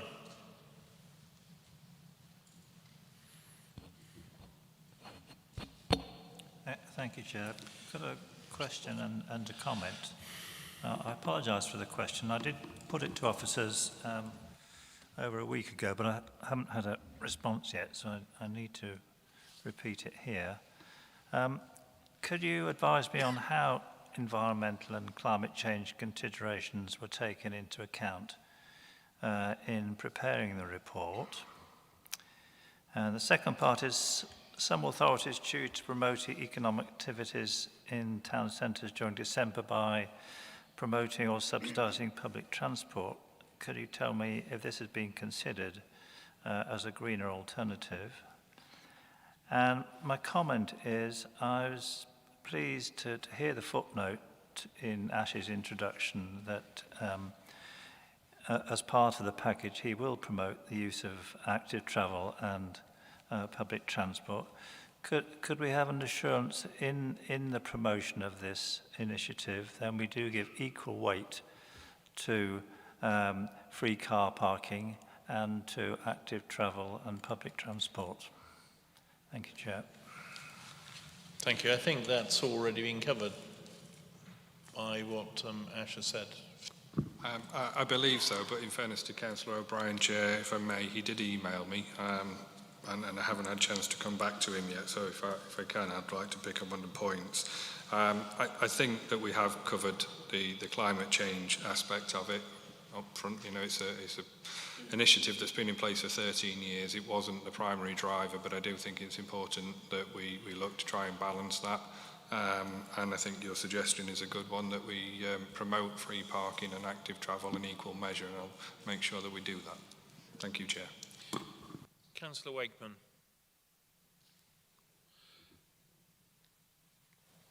Yes, Chair, I fully support this. With having a business myself in the town. But what I do find is it is abused sometimes. People come, they park up and go walking, and they leave it there for longer than the 2 hours or the 4 hours. Can we make sure that it's enforced in some way?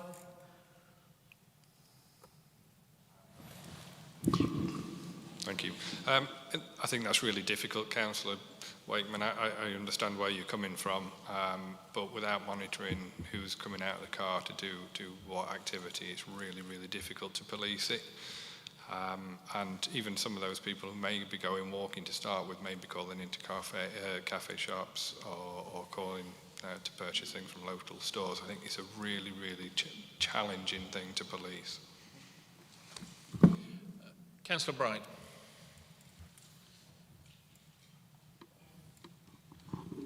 Hello, yes, thank you, Chair. I'm very sympathetic to the challenges that we have for the climate that we all face, but I think, and public transport is very important in that, and we must all try and support public transport in the area, but I think we have to be realistic. The majority of the people in this room will have all travelled here in a car. It's not viable yet for us to move that quickly, and a car will be, unfortunately, the way that we travel around for a long time to come. We can do our best to use public transport. I try to use public transport whenever I can, realistically, but this is, I think, one of the best ways we can support local businesses. And I might say that if we're having people travelling into their local towns, they're not travelling to Derby or Nottingham, we, in theory, are reducing their mileage. One can hope that that is what happens, but I just wanted to sort of give a bit of balance to that from my perspective as a father of 2 children who has to drive them around quite a lot. Cars are here for a while, I'm afraid. Thank you. So I've got 10 more to speak on this agenda item. Councillor Swindell's obviously given up on his point. Councillor Allison, if we could be as brief as we can, otherwise we'll miss out the other items on the agenda. Councillor Allison. Thank you, Chair. I'll be brief as I can. I do have a problem with this. I go to Ashbourne regularly, and I know how congested Ashbourne gets and the known effect that we all know it has on the air quality there. And for the life of me, I can't understand why we want more traffic in the centre of Ashbourne using those car parks. For me, I understand Councillor Bright's point about the lack of public transport. We have no public transport from Doveridge to Ashbourne. We have to use our cars to get there. So has any consideration been given to actually setting up park and rides outside the town centres? Thank you.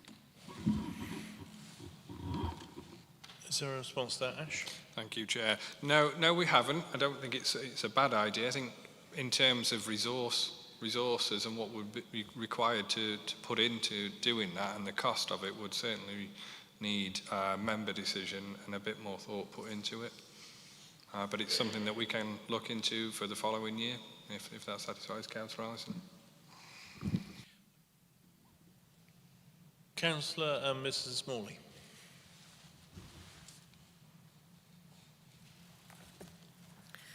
Thank you, Mr Chairman.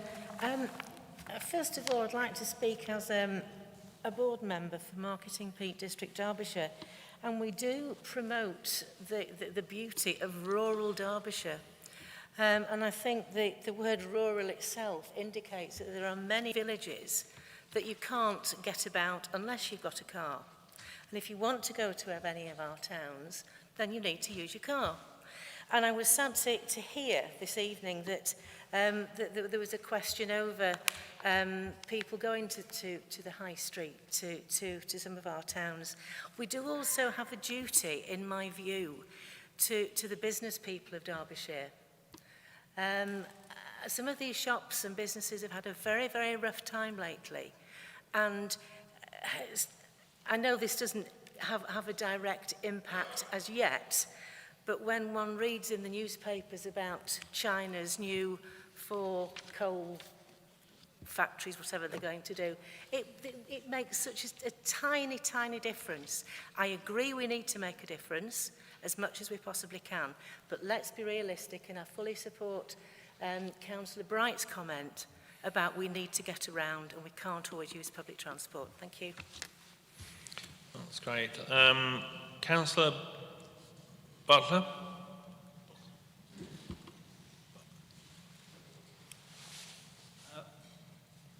Yes, I completely support the comments that Peter O'Brien made. I didn't support the September parking offer because I would have liked to see some investment in cycling into towns.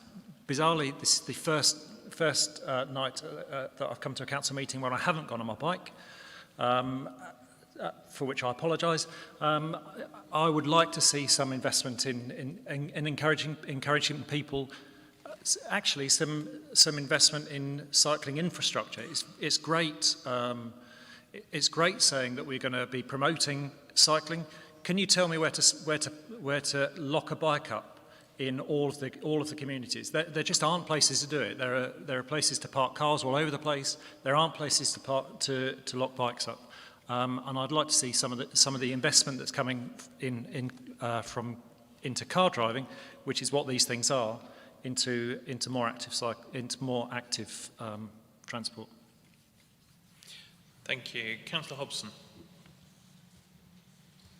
Briefly, Chair, I'd like to thank Councillor Flitter for his suggestion as we move forward into future years to look at this not being discussed every year. only be brought back when it needs to be. But I do recognise the comments of the Reverend Louise Bethram who came. We do need to look at the climate change agenda, but we have to support our businesses in this very challenging time at the moment. Thank you. Councillor Buckle.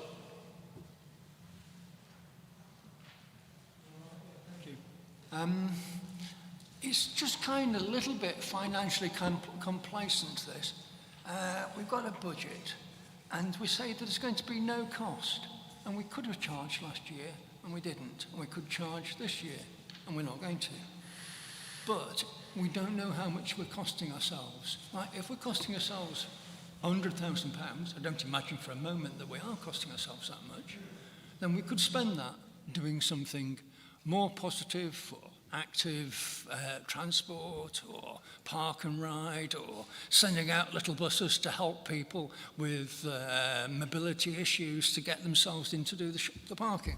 So I think really we should be just that little bit more careful about the financials on this, right? We're just not. You know, this isn't free. Thank you. Councillor Chapman. Thanks, Chair. I would like to allay some fears about the effect on climate change with this, because some of the worst things that happen in our villages that have got pay and display car parks is that people won't pay. They'll drive around the village till they find a spare place, or they'll drive up to one of the streets and park there, and they'll drive round and round. And knowing a lot of the British psyche, they will find nowhere and they will drive to a shopping centre in Chesterfield or Sheffield where the parking's free. So we increase it. And I'd happily take the bus into Bakewell to do my Christmas shopping. But I wonder what the driver of the 63 would do if I climbed on board with an 8-foot Christmas tree. Thank you. Councillor Cruz.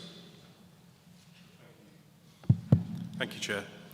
I've been working very closely with local businesses in Matlock Town Centre, and this council's put a lot of support into Matlock through the Welcome Back Fund. So I think that's the reason why I wanted to speak, just to explain that I think that's been very welcome.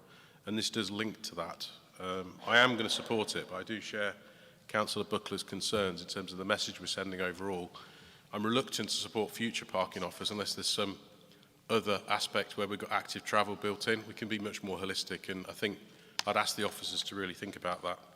So I think that's probably my main piece of feedback. So I am going to support it. Thank you. Councillor Purdy. Chair. Well, I'm not just saying what I'm going to say because of what's been said tonight, because Paul and James knows many weeks ago when I said that we need to get this overview and scrutiny committee on the road, that I would like to see one of its first tasks an examination of our car park charges. Whilst I agree we should support this tonight for the absolute benefit of our traders, I believe we've reached a juxtaposition. We've reached a point in time because of the pressure on us from climate change, and you'll note in the next document it's integrated into all of our businesses, that, and with the encouragement of the meeting 2 weeks ago at County, and listening from the transport officer about their option 2 take-up, that there will be more bus services in rural areas. I'm encouraged by that. I do think we're in this transformative process now where, you know, we're moving away from the combustion engine. Electric vehicles aren't really affordable yet. Electric charging points are still a problem. And so whilst I agree we should support the traders, I think it's time for a review on this. And I've said to Paul and James, I would like that to be done in a subgroup of the Overview and Scrutiny Committee with input from all councillors, an examination with traders as well. I think it's time we had a review, and that's where I'm coming from. So I think that this might be the last one, I don't know, let's see. And I can't get on a bike, Councillor Bryan. I used to be in a Clarence Cycling Club. Never rode a police bike, but thank you. Sorry, Matt Buckler wanted. Thank you, Matt. Councillor Sutton.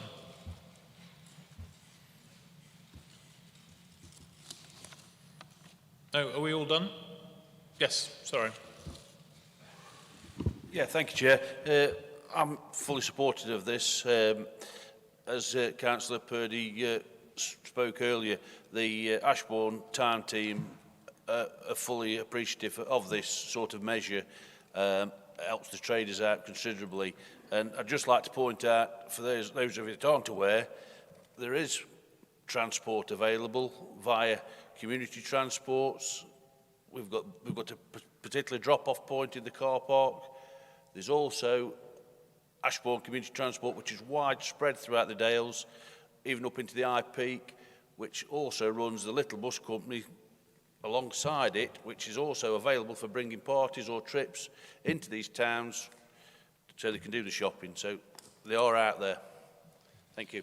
And the final speaker, Councillor Archer.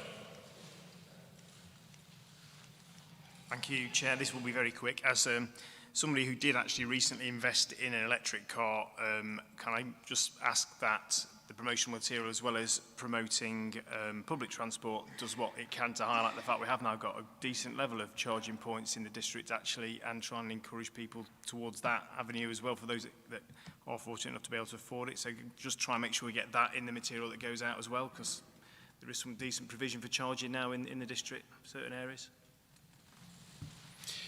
Thank you very much. Can we now move to the vote, please? All those in favour? Abstentions? Against? 3 against. No abstentions. So that's carried. Thank you. We now move to item 10, which is the Climate Change Update and Delivery Plan. Can I hand over to Tim Braun? Sorry. Thank you, Chair. Good evening, members. First thing I should do is introduce you all to Joanna Hill, Jo, who is our Climate Change Officer, if you haven't met her before. Jo's responsible for most of what's in this report and is certainly going to be more able to answer the questions that you may have than I will be. So in due course, Jo will need a microphone on as well, but not just yet. This report provides an update on the actions taken so far to progress the Council's target to reach net zero by 2030 and outlines the priority actions that are now required to make further progress. It also introduces the concept of a climate change delivery plan that can be used to track our progress against the projects listed in it, and which is intended to reflect not just our own reductions, but those that we can help to influence throughout the district. I was going to highlight a few of the items within the report without going through it all word by word. The first one I was going to mention was in relation to the Climate Change Working Group.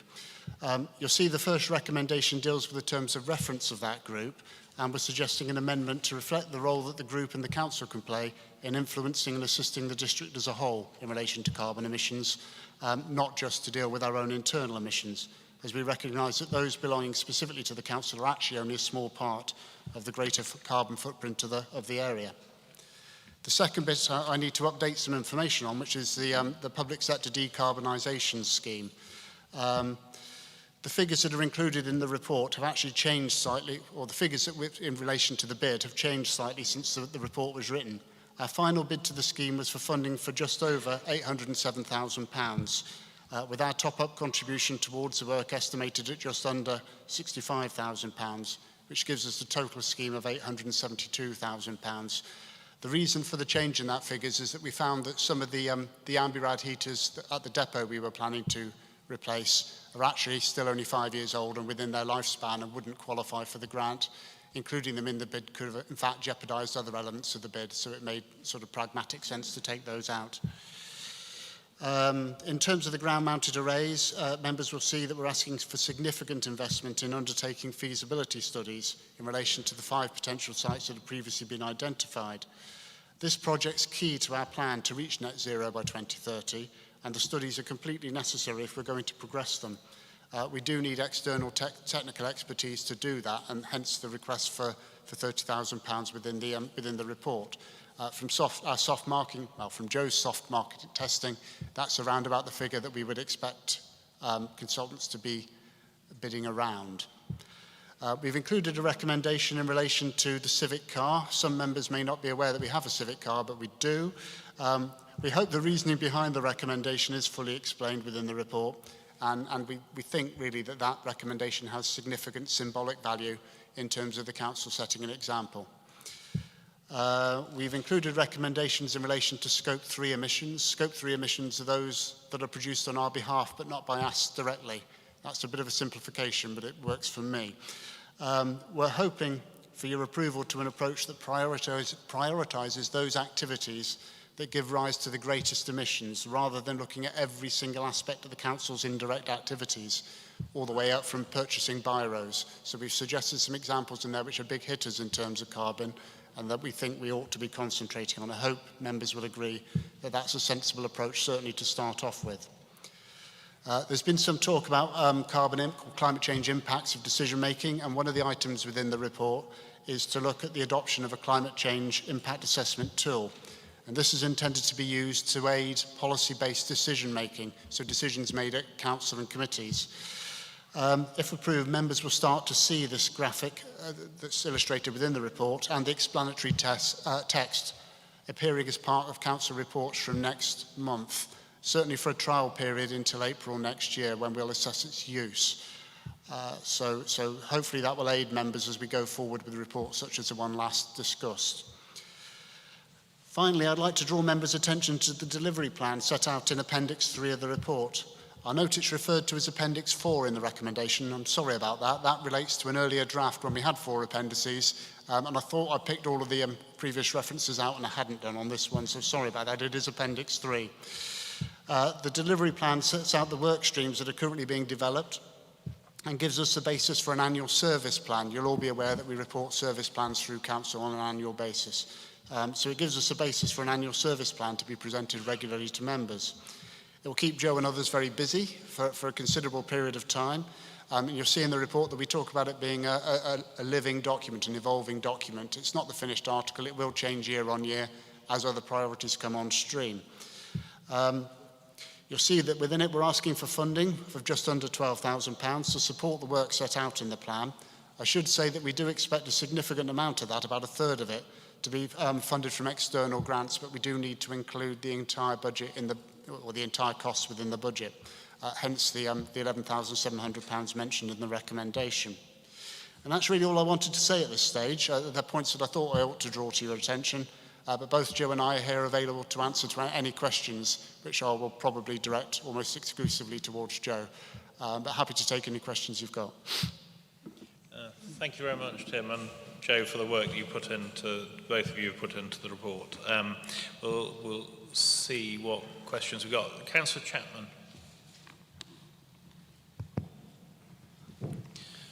Thanks, Chair. Thanks. I'll happily move this officer recommendation, and in so doing, I'd like to just make a couple of comments. First of all, I'd like to thank the members of the Climate Change Working Group. We've got a mix of expertise, a mix of opinions.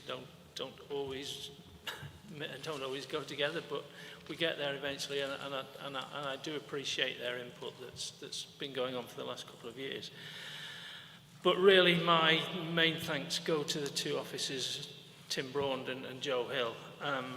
A massive amount of work that they've, particularly Tim in the last couple of years, has had to put on his already overloaded shoulders, and I thank him greatly for that. I thank Joe, and one of the main reasons I thank Joe is for taking some of that weight off Tim's shoulders, and it's been great. But having Joe as a climate change officer, and I thank this council for approving that appointment, she has brought another level of expertise, another level of experience, which has enabled this working group to change words into actions. And that's what's happening now, and what you see in the report in front of you.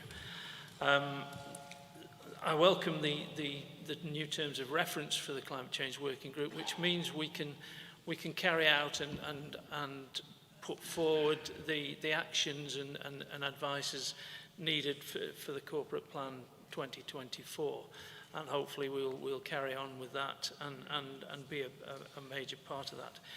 You'll see from the report that we've already addressed the Scope 1 and 2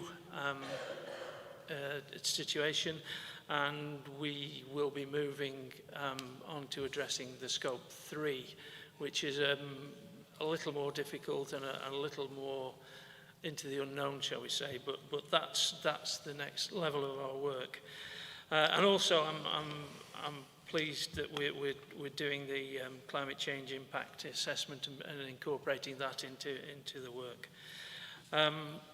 As with everything, and it's very easy to put climate change alongside motherhood and apple pie. Nobody's going to object to it. But really, we've got to face the realism that now we've got to start spending money to get to the targets we've declared we need to. And I commend to you this report and ask fellow councillors that you do see fit to give it your support. So I move the recommendation, Chair. Thank you. Thank you very much, Councillor Chapman. Councillor Martin Burfoot.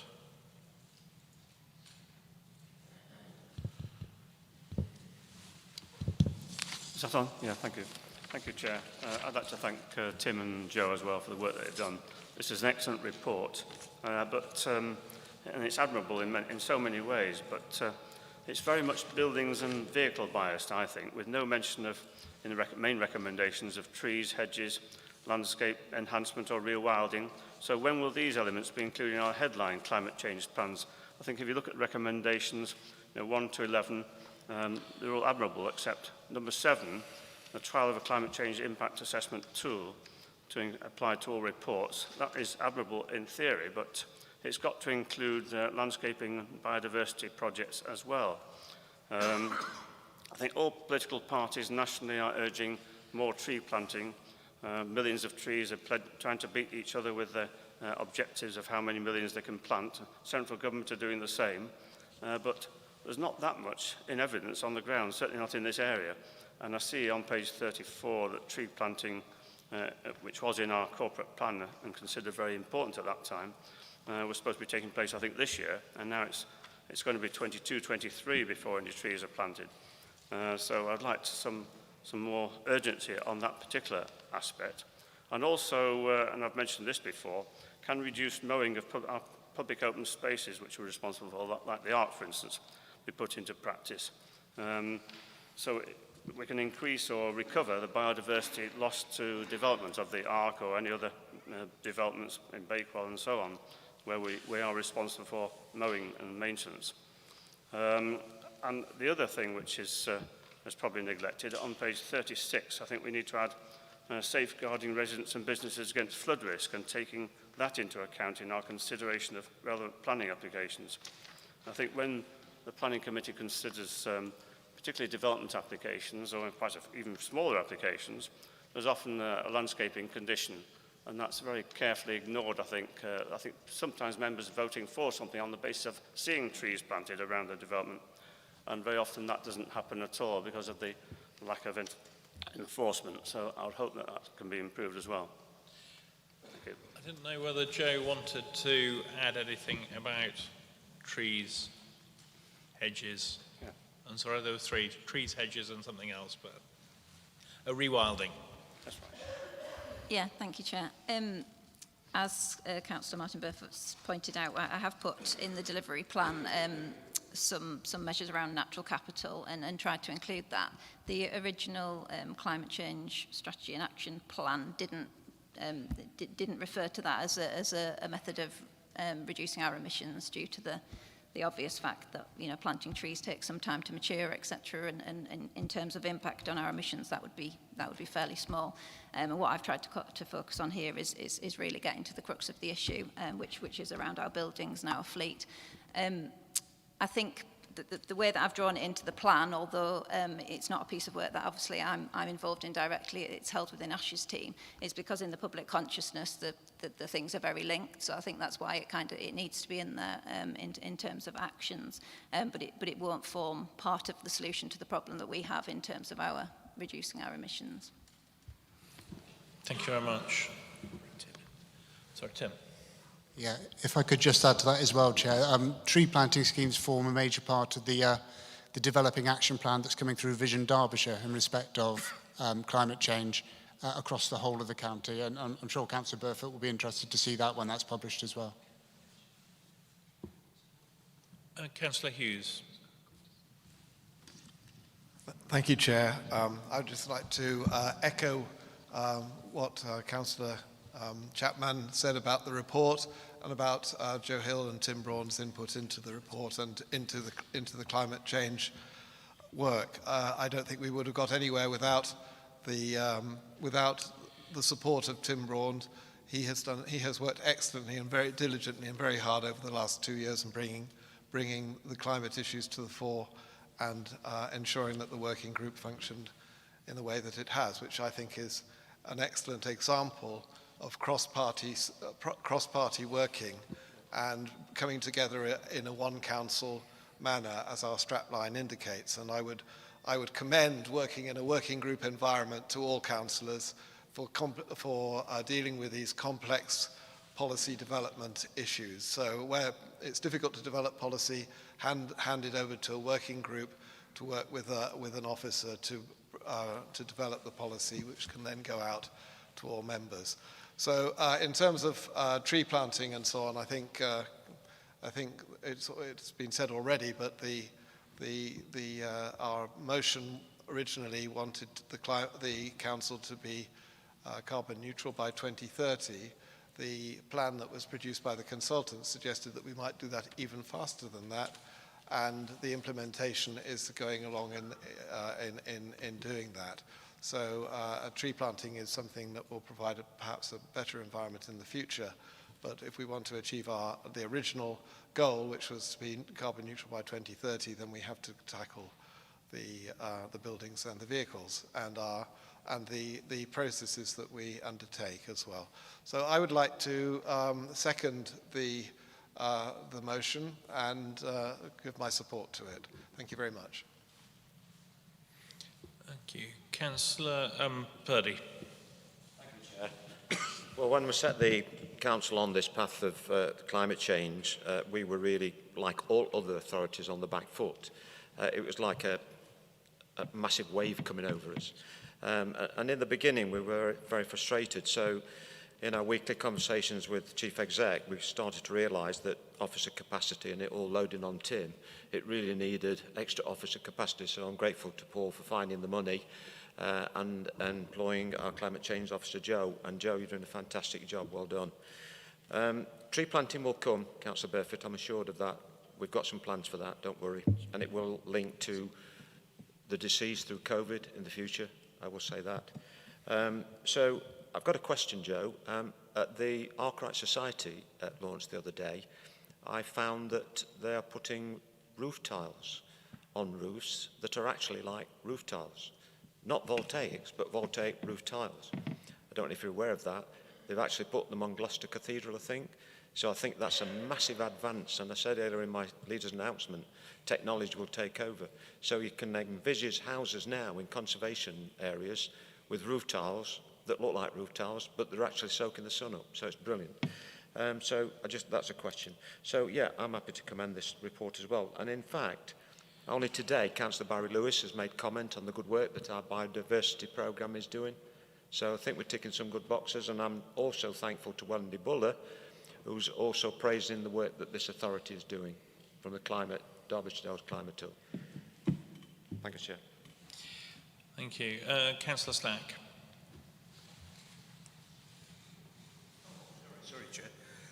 Yeah, it's a very good report, Chair. And I'd like to thank Councillor Chapman. I think he's right in saying it's going to cost more money. We've got to throw money at climate change. That's the future, isn't it, really, of the country? Same as the Prince William said yesterday. We've got to put money into climate change rather than going into space and going holidaying abroad and so forth. I mean, our priorities have got to change, and climate change has got to be the priority number one, really, in everything we do now. So I'm fully supportive of this. Just a question on number 4. The solar panels going on council land. Will the solar panels be going on car parks and lifted above the cars? Or is that possible? Or is there always a problem of vandalism with being on car parks? Tim. Joe? Thank you. I think in the first instance, the proposal in 4 is to look at ground-mounted solar, the 5 sites that were identified in the original Clearlead report. and that's driven, you know, this is going to be a hugely expensive project, and this is just the start, and ground-mounted solar is inherently cheaper than the car park mounted solar, just because you don't have the obvious infrastructure to support the panels. So I think what we know, how I'm approaching this is as a program rather than a project. So this is the starting point for us, and we know where we need to get to in terms of the electricity that we need to generate in respect of our own operations, but we also know that we have the capacity within our land holdings and within our car parks to generate more renewable energy. So, you know, perhaps that could be part of a sort of second or third step. Once we've got to the point of being able to inset or offset our own emissions, then, you know, beyond that, if the technology is there and we've got the capacity to deliver it, then you know, that could be part of an ongoing programme. Councillor Buttle. Yeah, when I first joined the Climate Change Working Group, it was quite inspiring, really. There was lots and lots of people, all from working cross-party. And I was told, because I had 1 million ideas, I had 5 million ideas, and I had no end of plans. I was told we had to learn before we could, we had to learn to walk before we could run. I reckon this is pretty much breaking into a trot. Right, we're making excellent progress. We've got detail, we've got community outreach, we've got direction, we've got a budget, we've got ambitions, and we've got an excellent climate change officer. So I'm really, really happy with this, and I'm going to support it. And if I could vote twice, I would. Great. Councillor Buckler. Points. But firstly, there's a question for Jo. One of the things that she was concerned about, and I know that you know, I've said about the climate change impact assessment on a number of occasions before, are other people buying into this? Because you know, there has been a lot of work on Tim, and there has been a lot of work on Jo, and this is something that we need to embed in across our work as a council. Is that happening?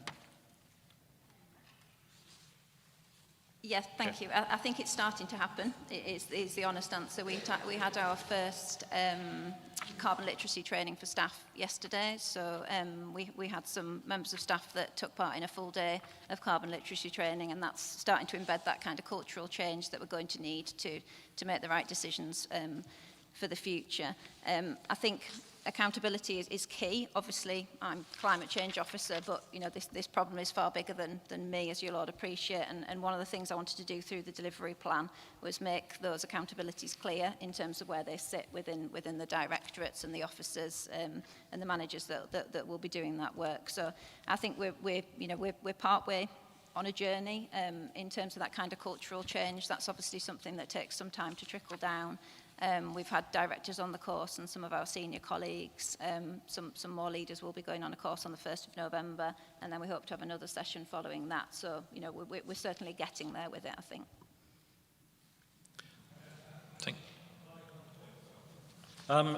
So looking through the list of greenhouse gas emissions from the Derbyshire Dales, I noted in the action plan, I looked at the action plan to see where there were things which are going to have a positive impact on it. One of the things that I do think is missing, I'm going to say it again, is cycling, cycling and active transport, which isn't included in the action plan. And I think there is an elephant in the room, which is that 217,000 tonnes of carbon dioxide emissions are coming from livestock. And I think that we have a role to play in trying to help a just transition to reducing those emissions as well, because that's going to be a significant part of the economy of our district. That's going to be a significant part of the emissions. We can do all of this other stuff. That is going to have to come down, because the reports that are coming out, at the moment on the impacts of climate change on weather systems, the amount of food that's produced, there are going to be costs involved in this, which are going to happen whether we want them or not. We can make the investments now or not. And I think that we are going to have to look at all of the emissions from the district And I think that you know, we need to be looking at that from an economic point of view to try and support our producers, because that's going to have to change. Thank you. Councillor Fitzherbert. Thank you, Chairman. I'm fully in support of this plan. I think it's great, and thank you to all those who've done so much work on it. I note that it says wards affected, all wards. I'd just like to point out, not as being in a national park ward, and also being with my interest in tourism, that I've been monitoring the National Park Planning Committee recently and attending as a speaker, and we have to make sure that, you know, it's not just us in Derbyshire Dales, but it's also the national park planners are encouraging this. We can get into the arguments about the minutiae of each particular planning application, but I'm very, very conscious, and I'd like to see sustainable tourism. That's one of my mantras in my tenure. But we have to make sure that they are also on board, and it's on the website, etc. But in practice, not just the words that come out. We've got to ensure that as well for those of us who are not in, who are also in national park wards. Thank you. Thank you very much. Councillor Flitter. I've got Councillor Flitter, Councillor O'Brien and Councillor Bright to speak, and then I would like to move to the vote. Councillor and Councillor Gamble. Councillor Flitter, sorry. Thank you, Chair. I was just going to reiterate what's already been said, but just a little twist on it. I believe that climate change is step-by-step process. We look at our capabilities, we look at the finance involved, and we look at the programme of moving forward. And I do agree with Councillor Buttle that this is now setting that pace. And I'm very grateful for what people have said about the working group. I'm thankful for our Green colleagues that seem to support this initiative, and especially Councillor Hughes that's kept us informed about what's happening. And if he tells me a policy is fit for purpose, then I have to look at him and say, yes, I think it is as well. Because he's so expert in setting these policies. But I also would like to reiterate, we've not actually mentioned Councillor Chapman, who I believe, without his support and leadership on this climate change working group, I think things could have been a little more difficult. And yet he seems to have been open, honest, and allowed discussion with the whole process. And I do thank him for that. And finally, I would just like to say I'm glad to see Joe at a meeting here tonight. I know Joe's capabilities, and I'd just like to finish with saying this council's gain is Matlock Town Council's loss. We know how valuable she was. Thank you. Thank you very much. Councillor O'Brien.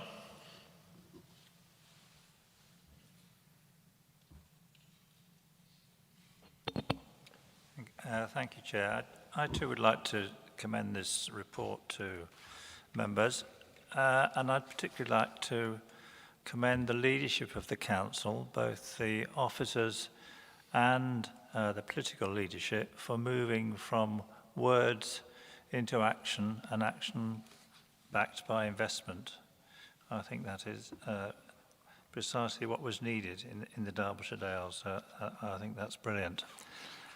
Now, as you'll see from a later report on the agenda, I'm no longer a member of the Climate Change Working Group. So I'd like to use this opportunity to thank Tim and Joe for the support they've given to me personally, and pay tribute to the work of Mark Salt, Richard Bright, Neil Buttle, David Hughes, Susan Hobson, and our astute chair, David Chapman, for the dedication they've shown to the task and for the expertise they brought to the table. I think, as others have said, this group is a shining example of how we can and should make use of the talents of members and I'm sure that my replacement, Peter Slack, will continue this tradition. Thank you, Chair. Thank you. Councillor Bright. Thank you, Chair. I'm sorry, I know it's late, but I just wanted to say how wonderful it was to work in a cross-party group. I think it just goes to show how much we can achieve when we put down our political colours and all work together as a team. It really was a real breath of fresh air. We've been able to achieve our goals, and we will get to our goals of net zero. And I believe we've done it in a really good way. In my opinion, we haven't made our residents any poorer by raising taxes to pay for these things, and we will be using ways to build these solar farms or PV farms without doing that. I would have to unfortunately disagree with Councillor Slack about technology and space. So I believe solar panels were developed for use in space travel. So I think technology will help us through this, and we need to look to technology to bring us new developments that will enable us to have clean energy. Renewables are really good, but when the wind don't blow and the sun don't shine, we're in trouble. So we do need to look to technology. And also we need to, once we have that technology, we need to look globally, because we can work as hard as we want in the Derbyshire Dales in the UK to reduce our net carbon, but unless we do it globally, our little 1% or 2% or whatever the figure is of our global emissions will mean nothing. So we do need to work globally, but I think it's a great way of looking at how people can get together and put their differences apart and reach a common goal. Thank you very much. Councillor Gamble. Is that working? Is that right? Just one quick question, just after I do say, though, that, yeah, I'm really pleased with this report. I think it is one of the best reports that have come out from this climate change group yet. I'm really pleased that we're looking at Scope 3 emissions, that's coming through, and I can see the follow-on work that you're looking at. It's just one little question, really, on the climate change impact assessment, being on changes of policy or proposing a project or function to council. I'm just thinking, there are delicate decisions that do happen, that do have quite a big impact on sort of climate change. I'm thinking recently the move to mix food waste into the household bins. Obviously, could we, in the future, we'll be moving towards it where more delegated decisions maybe will have these sorts of impacts, or that'll be part of the thinking? I think that's a good point, Councillor Gamble. I think that where appropriate, we ought to apply it to decisions made at officer level as well. It won't be every decision, as you know, but certainly ones that have an impact in relation to climate change issues. Yes, we should move to that. Great, thank you very much. We've exhausted my list of speakers, which is good. So can we move to the vote? All those in favour? Against? Abstentions? So it's unanimous. Thank you very much. Can we now deal with item number 11, delegation of authority to appoint councillors to Tansley Parish Council. James. Thank you, Chair. This report is submitted. Thank you, Chair. We'll try this one. There we go. I'm hoping this is a relatively straightforward report. Members, you'll recall that on several occasions in the last 12 months I've brought forward a report setting out where parish councils have become inquirate for various reasons. We've become aware that Tansley Parish Council is inquirate presently, and the request has been made for us to make appointments there. So, subsequent to writing the report, I've now had a list of names provided to me by the parish clerk. So I'm seeking authority for you to give me authority to make the order to make those appointments, which I will do tomorrow, subject to your approval tonight.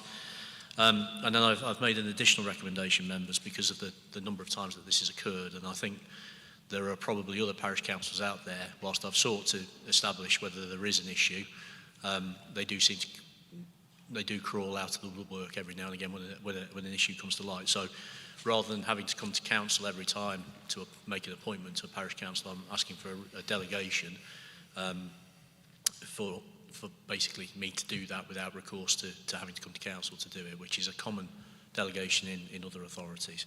So the two recommendations are relatively straightforward, Chair, but I'm happy to take any questions that members might have. Councillor Hughes.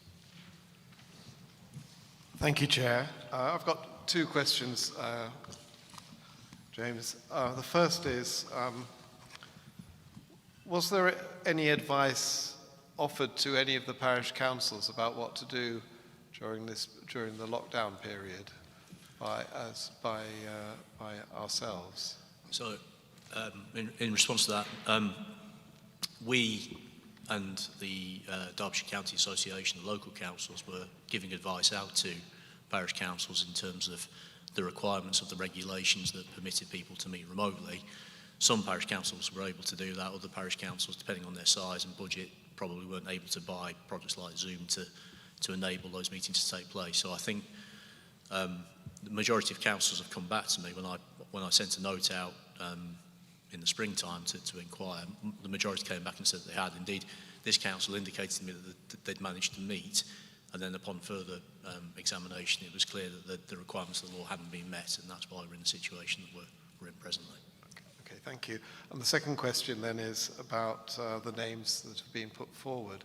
Is that every councillor, every former councillor? Yes, every previous councillor that was on the council till April of this year, and the intention is for them to be reappointed until the end of the current term in May 2023. It seems the most straightforward thing to do rather than go through a process of an election again when it's a technicality that's effectively caused this situation. Okay, thank you very much. Thank you. Councillor Finesse.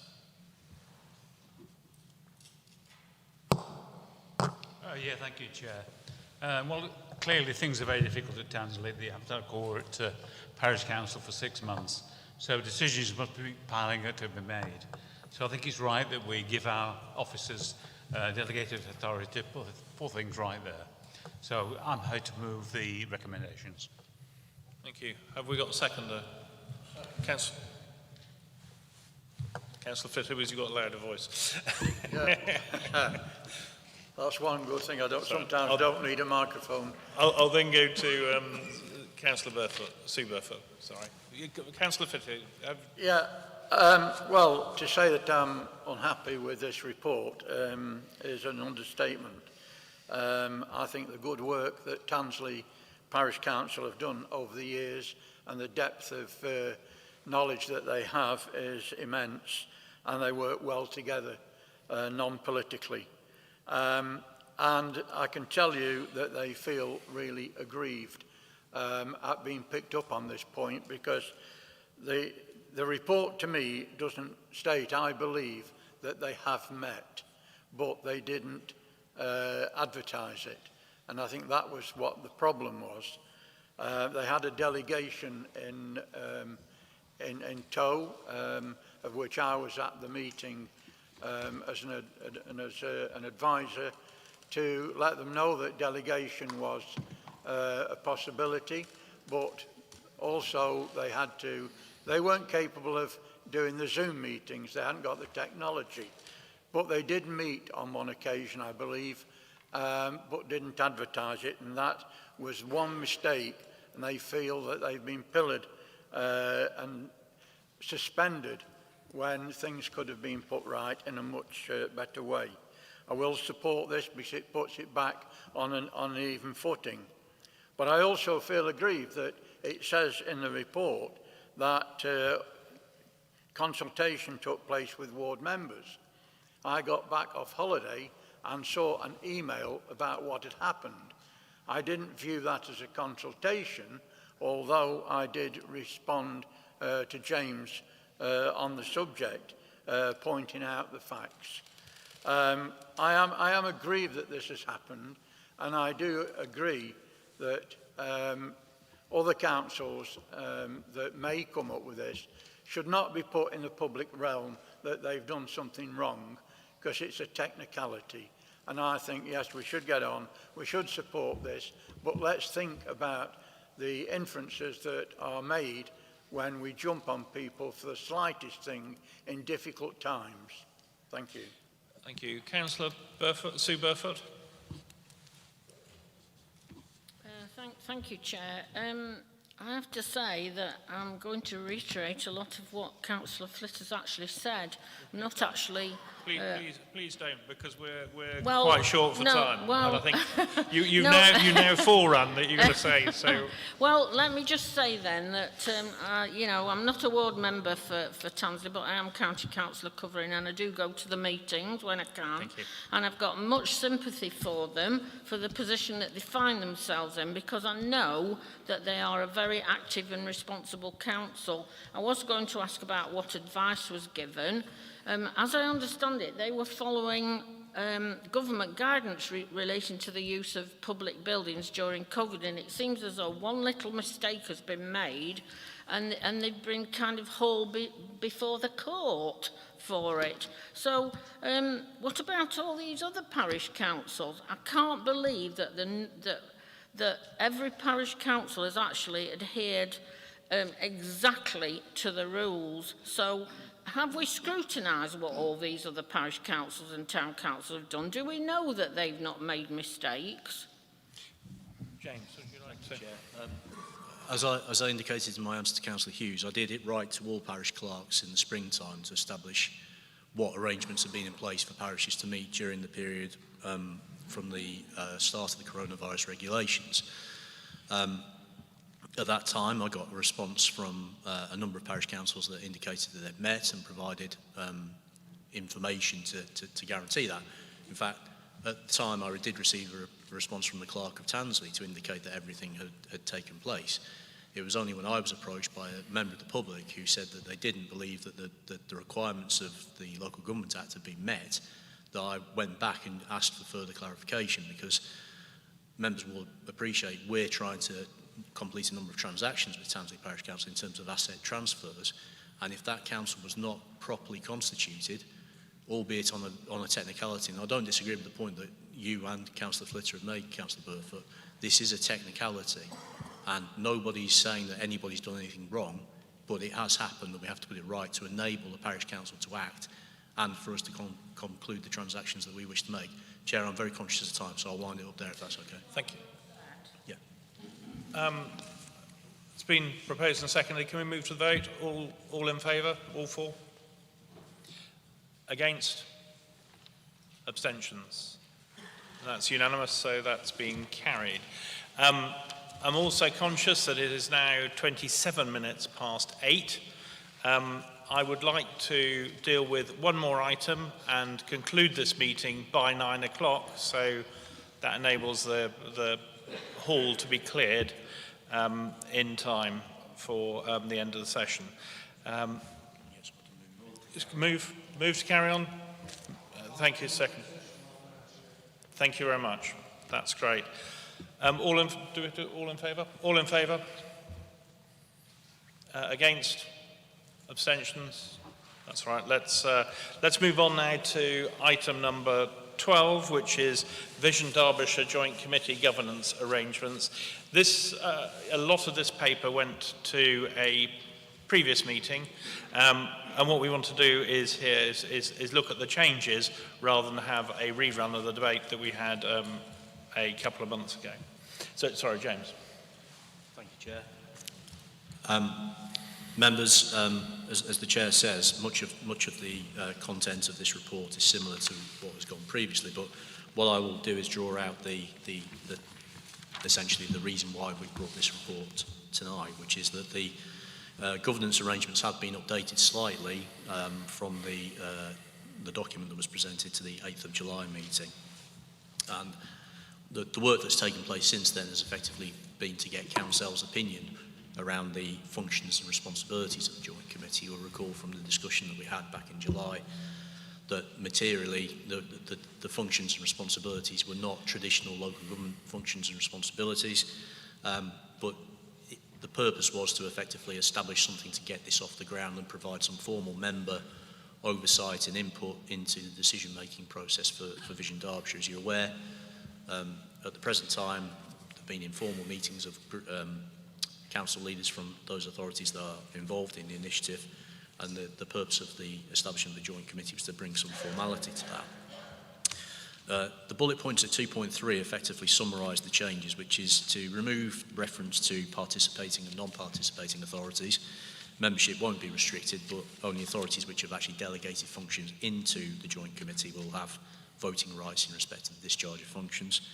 Removal of the provisions to delegate functions to individual authorities, and confirmation that delegations would be limited to subcommittees of the Joint Committee or officers, which is a process that you will be familiar with here at the District Council in terms of our governance. Confirmation that the Chair and Vice Chair will be a member of an authority or authorities that have delegated functions to the Joint Committee. So those authorities that aren't delegating functions in can't make determinations in respect of whether equalities of votes and such like. And also confirmation that scrutiny of the Joint Committee will be undertaken according to the governance arrangements of each authority. Now, as I say, the further clarification has been provided from legal counsel in terms of the functions of the Joint Committee. They are relatively, they're not giving any authority away from this council in terms of the decision-making responsibilities that you have in connection with this authority's participation in Vision Derbyshire, but it doesn't, excuse me, I've had a sore throat and didn't sleep last night, so I'm struggling a bit. We are effectively establishing a joint committee, or have established a joint committee, that will have oversight, and leaders will be able to hold those officers and authorities participating in the programme to account through that joint committee. This council will still continue to have the ability to hold the joint committee to account. You can scrutinise decisions of the joint committee. Yeah, in effect, you have given nothing away. You're establishing a committee at the moment for the purposes of progressing phase 4, which is what you agreed back in July.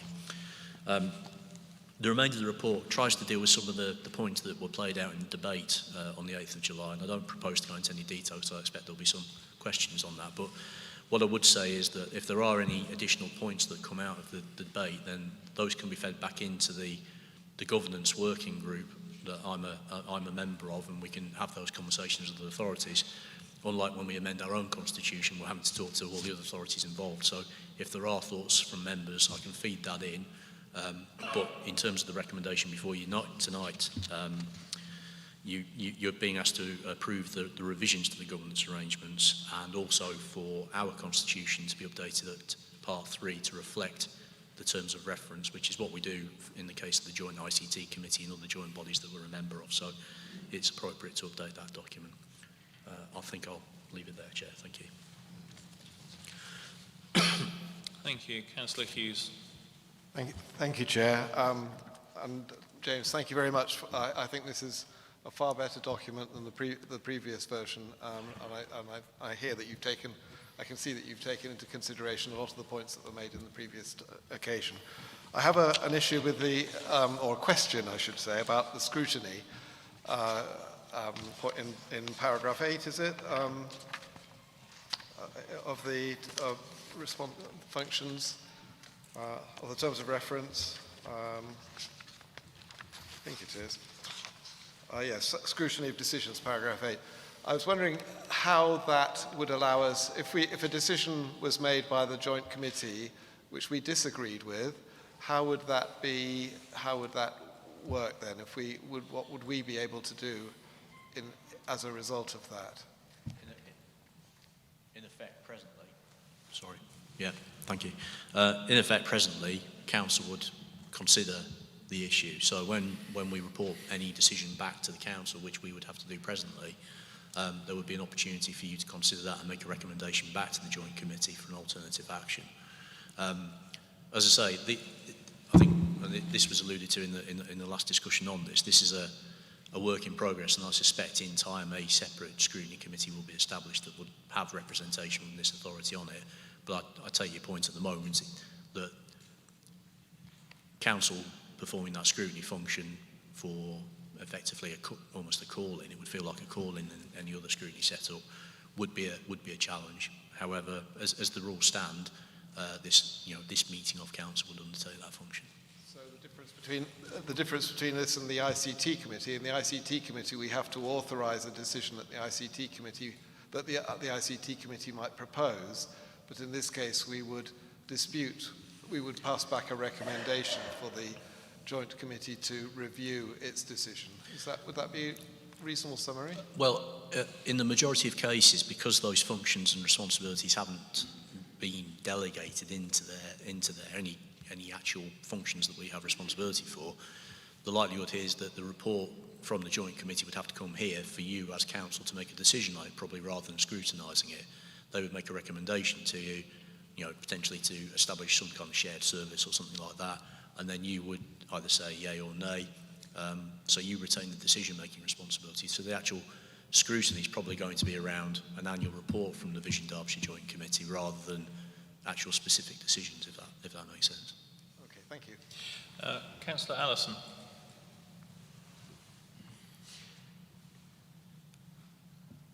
Thank you, Chair. It's just kind of related to this, but it's following up from the information from the July meeting about the number of councils that have actually signed up for this. Is there any update on that? I think there was a deadline of maybe October for the other councils to delegate the authorities. Have we got any update? Do we know who's actually signed up to this? Thank you. I'm happy to take that, Chair. As members know, Derbyshire Dales was the first authority to sign up. Given the additional work that James and the team around governance have been doing, the report in progress has been delayed. Chesterfield unanimously approved it last night. Derbyshire County Council have approved it. There are reports due to be taken through High Peak Borough Council and North East Derbyshire District Council. They're the ones that I'm aware of at the moment. All other councils have yet to consider their position. Can I just follow up on that, please? Does that affect the timeline, the project timeline, to actually start this committee in January? So that at present, whilst we are a founding member of the joint committee, I think the work is ongoing in terms of phase 4. I think once all of the authorities that have indicated that they're going to sign up, meetings of the joint committee can only take place once you appoint a member to serve on it. So once all of the member authorities have indicated that they are signed up to it, then we can constitute a meeting of that joint committee and they can start to have oversight of the phase 4, and also this council would continue to have oversight of the reports from there. So it's an incremental process, and it's taking a bit longer than anticipated because we had to make some changes. But I anticipate that by the beginning of next year, the joint committee would be able to meet. Councillor Buttle. So you might have to wave a bit so they can. Thank you. Thank you, Chair. Last time we discussed this, I muttered a bit and complained about the fact that I thought there could be a fair old democratic deficit with this arrangement. We've got a joint committee that could, have absolutely zero political proportionality to the actual people of Derbyshire and how they vote. Has there been any work done towards that? Because I've looked at this report and I can't see anything that's going to rebalance how the joint committee actually represents the people. Thank you, Chair. So I think that's it's a good question. It's an interesting question, and the answer is not straightforward. We are unique in Derbyshire as a committee system authority. The other authorities participate in executive authorities, and therefore they would appoint their executive members, who would usually come from the ruling group. Our situation is different. As a committee system authority, it's a matter for council to determine who to appoint. But that creates a challenge in terms of the membership of that body, because actually the other authorities aren't going through council to agree these arrangements, unless they choose to, like Chesterfield did last night, because the function is an executive function, and therefore it's cabinet. And all of the functions that would likely go into the pot of things that Vision Derbyshire could do are probably going to be executive functions. I appreciate this doesn't apply to us, but for the other authorities, this is a critical point. However, this is at a very early stage, and as things develop, the governance structure around this, and we've established a joint committee, if this takes off and we're aware of government's intentions with regard to county deals, etc., I would expect this to kind of grow a bit in the same way that combined authorities have. Now, whether that enables representation on the decision-making committee and what that means in terms of who decision makers are, there's been a lot of talk of elected leaders for county deal areas potentially.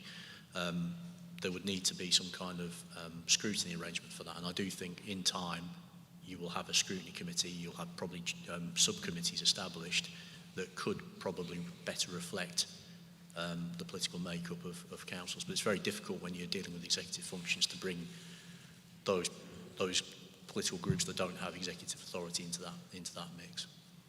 Would it be possible for you to just raise this as a concern? I should take it for that there's a certain question about forming consensual views. Certainly. Thank you. Councillor Gamble. Hi, right.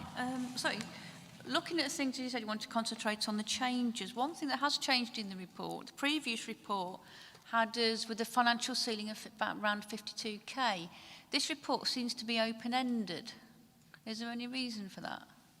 So the previous report related to the financial commitment required under Phase 4, if I remember correctly. In terms of the governance arrangements, there are no costs to this authority in terms of the decision that's in front of you tonight. Clearly, if the council continues to participate in Vision Derbyshire, there will be ongoing costs and they'll be brought back to you at the point where a decision is needed. I think that's the key thing to remember. You're not signing away functions, responsibilities or anything like that at this present time. And if you were ever asked to, then you would have to be cognizant of the budget implications of that. So I think that's the difference between the previous report, which was a much broader report around the, Phase 4 of the initiative, of which governance was part, whereas this is a specific report relating to governance only. It does have some financial things, like it mentions that if we pull out of this, we are fully committed to playing our part in the funding for a full financial year, aren't we? It says. Yeah, and you've already made that decision. You made that decision in July. So which that includes pensions. So this is a much more open-ended financial commitment than I think we were presented with last time, isn't it? The financial commitment that you agreed to in July will effectively, you've made that commitment. It's then up to the host authority who employs people that will be working for Vision Derbyshire to manage that. So the cost is for the host authority. You've given a financial allocation, and if there was any variance on that, then that would be reported back to council.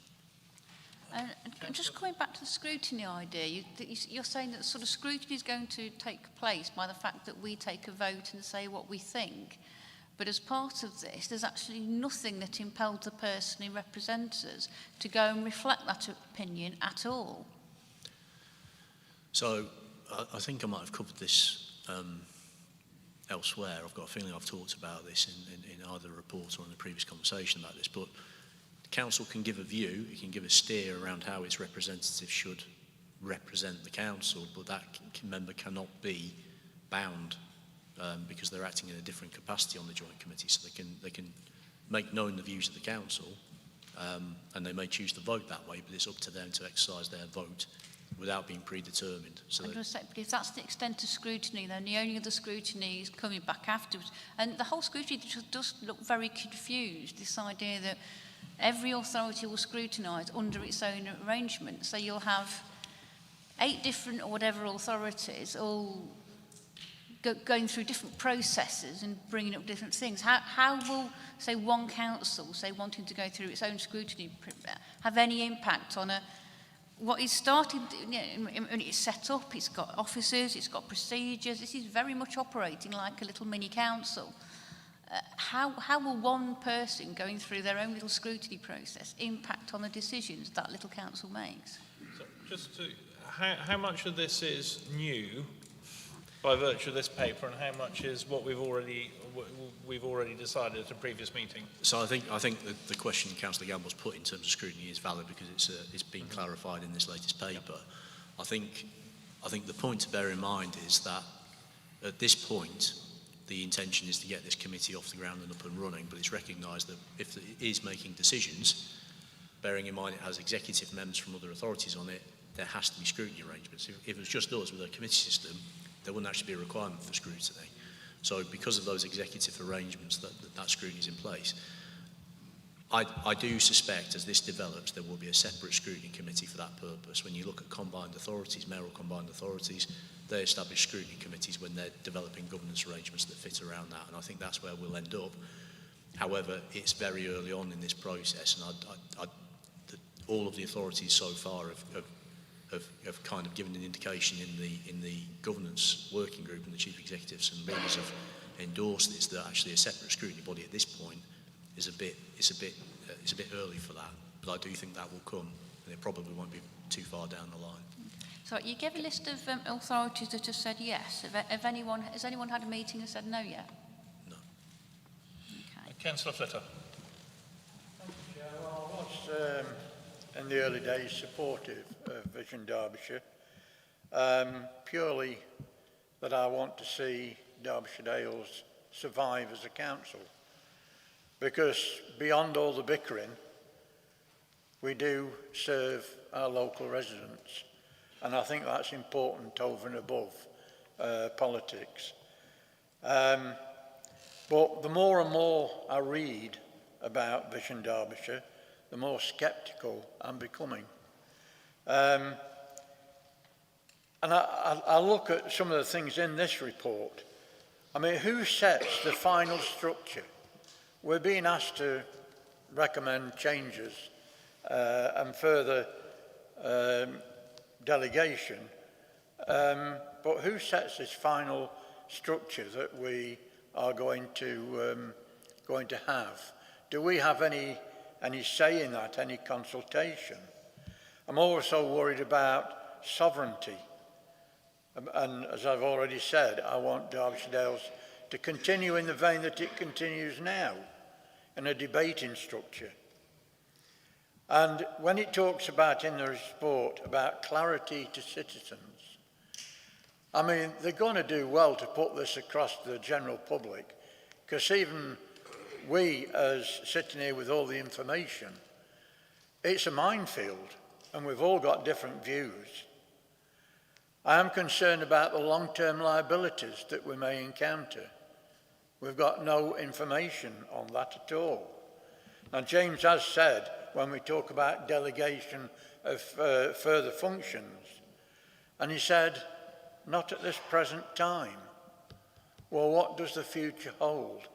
What will be pressurised, if you like, to hand over responsibility of certain functions? I've got great concern that our representation on a body of non-elected people from other areas is going to be strong enough to make our case. And don't let's forget, political change could come in the very near future. And if that happens, what is going to happen to this authority? How is it going to, this subgroup, how is it going to actually carry on? And will there be political wranglings that destroy everything? And how can we protect Derbyshire Dales from that sort of thing? Thanks, Chair. Councillor Purdy. Thank you, Chair. Well, it's been spoken about tonight of the excellent working arrangements of the Climate Change Working Group. I have to tell you that there's been par excellent workings on Vision Derbyshire, and there's a mixed party representation, as you well know. And let's face the reality. Why Vision Derbyshire? Let's take you back and remind you, 2 years ago, all leaders and chief executives met at Junction 28 because of the government's proposed bill on devolution. And all leaders and chief execs at that meeting agreed that they didn't want a mayor and they didn't want a unity authority, because if you had both or either, should be either, then district councils and borough councils would disappear. And that's why I'm solidly for Vision Derbyshire. And Councillor Ratcliffe knows I support his motion, because that's what it's about. We've been assured repeatedly by the leader at County Council, who's been challenged very strongly with some scepticism, I have to say, what the intentions are, and he states every time he's solidly behind Vision Derbyshire because it keeps the status quo. So if we don't succeed with Vision Derbyshire, we will be dictated to by government. It's as simple as that. So bear in mind, please, what it says in the report from, excuse me, I've got throat problems as well tonight. Remind you, if I may, 2.2. These governance arrangements should not be viewed as the final structure and rules. It's work in progress. And we're getting to a point, Councillor Flitter, where, and the other group leaders, where we're ready to bring back you guys for an update and an appraisal of where we're at.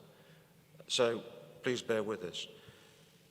There's going to be a lot more need to bring reports back. There's not been anything like this been done before. But we've got a bit of a green light from government. We've got an intimation that we might be selected as a pilot project.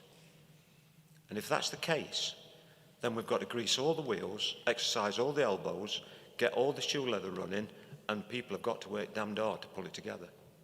And that will include a flurry of meetings here, back and forth, to exercise all that's going to go before. So this is work in progress.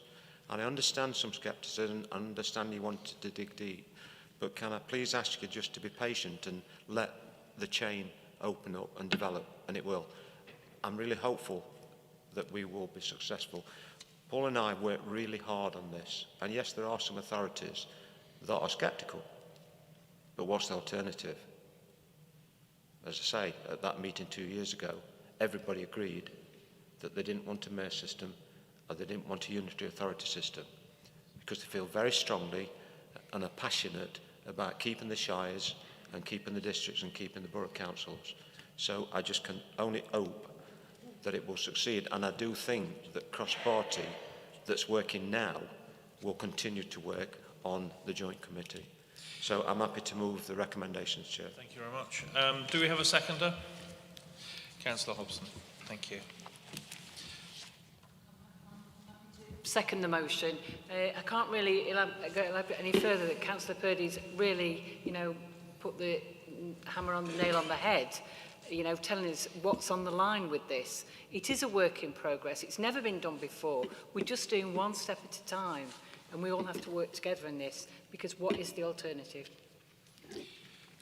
Councillor O'Brien. Thank you, Chair. I've got a question and a comment, and in the interest of time, I'll put them together. My question relates to points that Councillor Gamble made, and an aspect which I don't think is covered, which is covered in the committee report. Because I note that the revised Articles of Association now commit participating authorities to contribute towards the cost of the committee.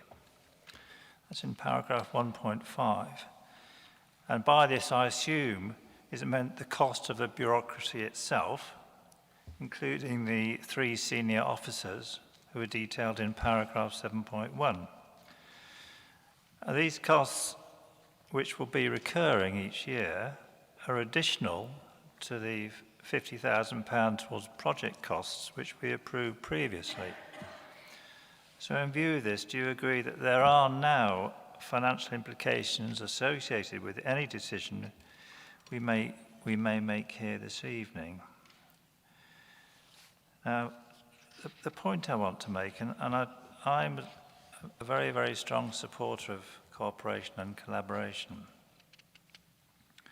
But I also agree very much with what Councillor Flitters said, and I have a great deal of scepticism about some aspects of this project. You don't need a committee, a bureaucracy, to cooperate and collaborate. We've shown that. And I think we run the risk of setting up this elaborate, expensive, undemocratic structure in order to do what we're doing already. So I have to question really why we need this structure. I can see if we're going to share services, in a joint way, then there is a requirement for some political oversight. But the one thing we haven't agreed on at the moment is whether any services should be delegated. So my perspective would be, why don't the participating authorities sit down and agree which services they think should be delegated and delivered jointly, and then decide the best way to have a political oversight of it? Not set up a joint committee and an elaborate, expensive structure first, and then decide what it's going to do. I think we still have this the wrong way around. But I'd like an answer to my first question, please, James. I'll keep it brief. In terms of costs, what you approved in July is the only cost contribution that this authority is presently being asked to make. The Head of Paid Service, Monitoring Officer, Chief Financial Officer, that will be undertaken as part of the job role of whoever the host authority is for this joint committee. I'm not sure a decision has been made on that yet. Formally, it hasn't been made. I'm not sure whether the authorities have informally even agreed who will be doing that yet. But these things are already happening. For example, I'm doing work for Vision Derbyshire at the moment. I don't get any extra money for it. I wouldn't expect any extra money for it because it's of benefit to this authority. So those authorities or the authority that acts as the host authority, and whoever those statutory officers are for the purposes of administering the joint committee, I suspect will not get any additional remuneration at this point. If there is a requirement for that, then that will come back to you. You will make that decision as this council because you will have to give the money or make a contribution to do that. At this point, nothing has been committed to, and if there are additional costs, they'll be reported back. Thank you. I'm sorry, Chair, but I'd have to say I don't think that's correct. Paragraph 1.5 of the revised Articles of Association commit participating authorities to contribute towards the cost of the committee. And the cost of the committee will be met through the budget that you approved on the 8th of July as things stand. If there are additional costs, that will come back to you. There will be no additional contribution made by this council without this council meeting approving it. Thank you. I would like to now move that to the vote. Sorry, you've had an opportunity already to speak. You were first off the blocks. Move to debate. So, So I think, Chair, can we move to debate, please? quick. You've got a minute.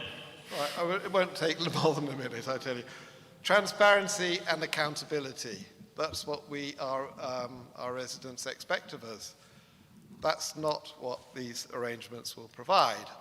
They will provide opacity and an inability to hold to account, the very opposite of transparency and accountability.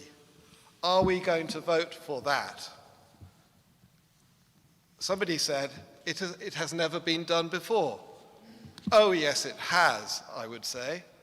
We've had federations and we've had confederations. Some people in this room, or the parties in this room, dislike federations. They didn't want the European Union because it was moving to a federation. The United States is a federation. I think the European Union is in fact a confederation. Are we voting here for a confederation? Excuse me, Councillor Hughes. Thank you very much for your contribution. I think we're going over ground. No, sorry, Councillor Gamble, no. We've got to the point. I said we voted for an extra half hour and I said we needed a decision.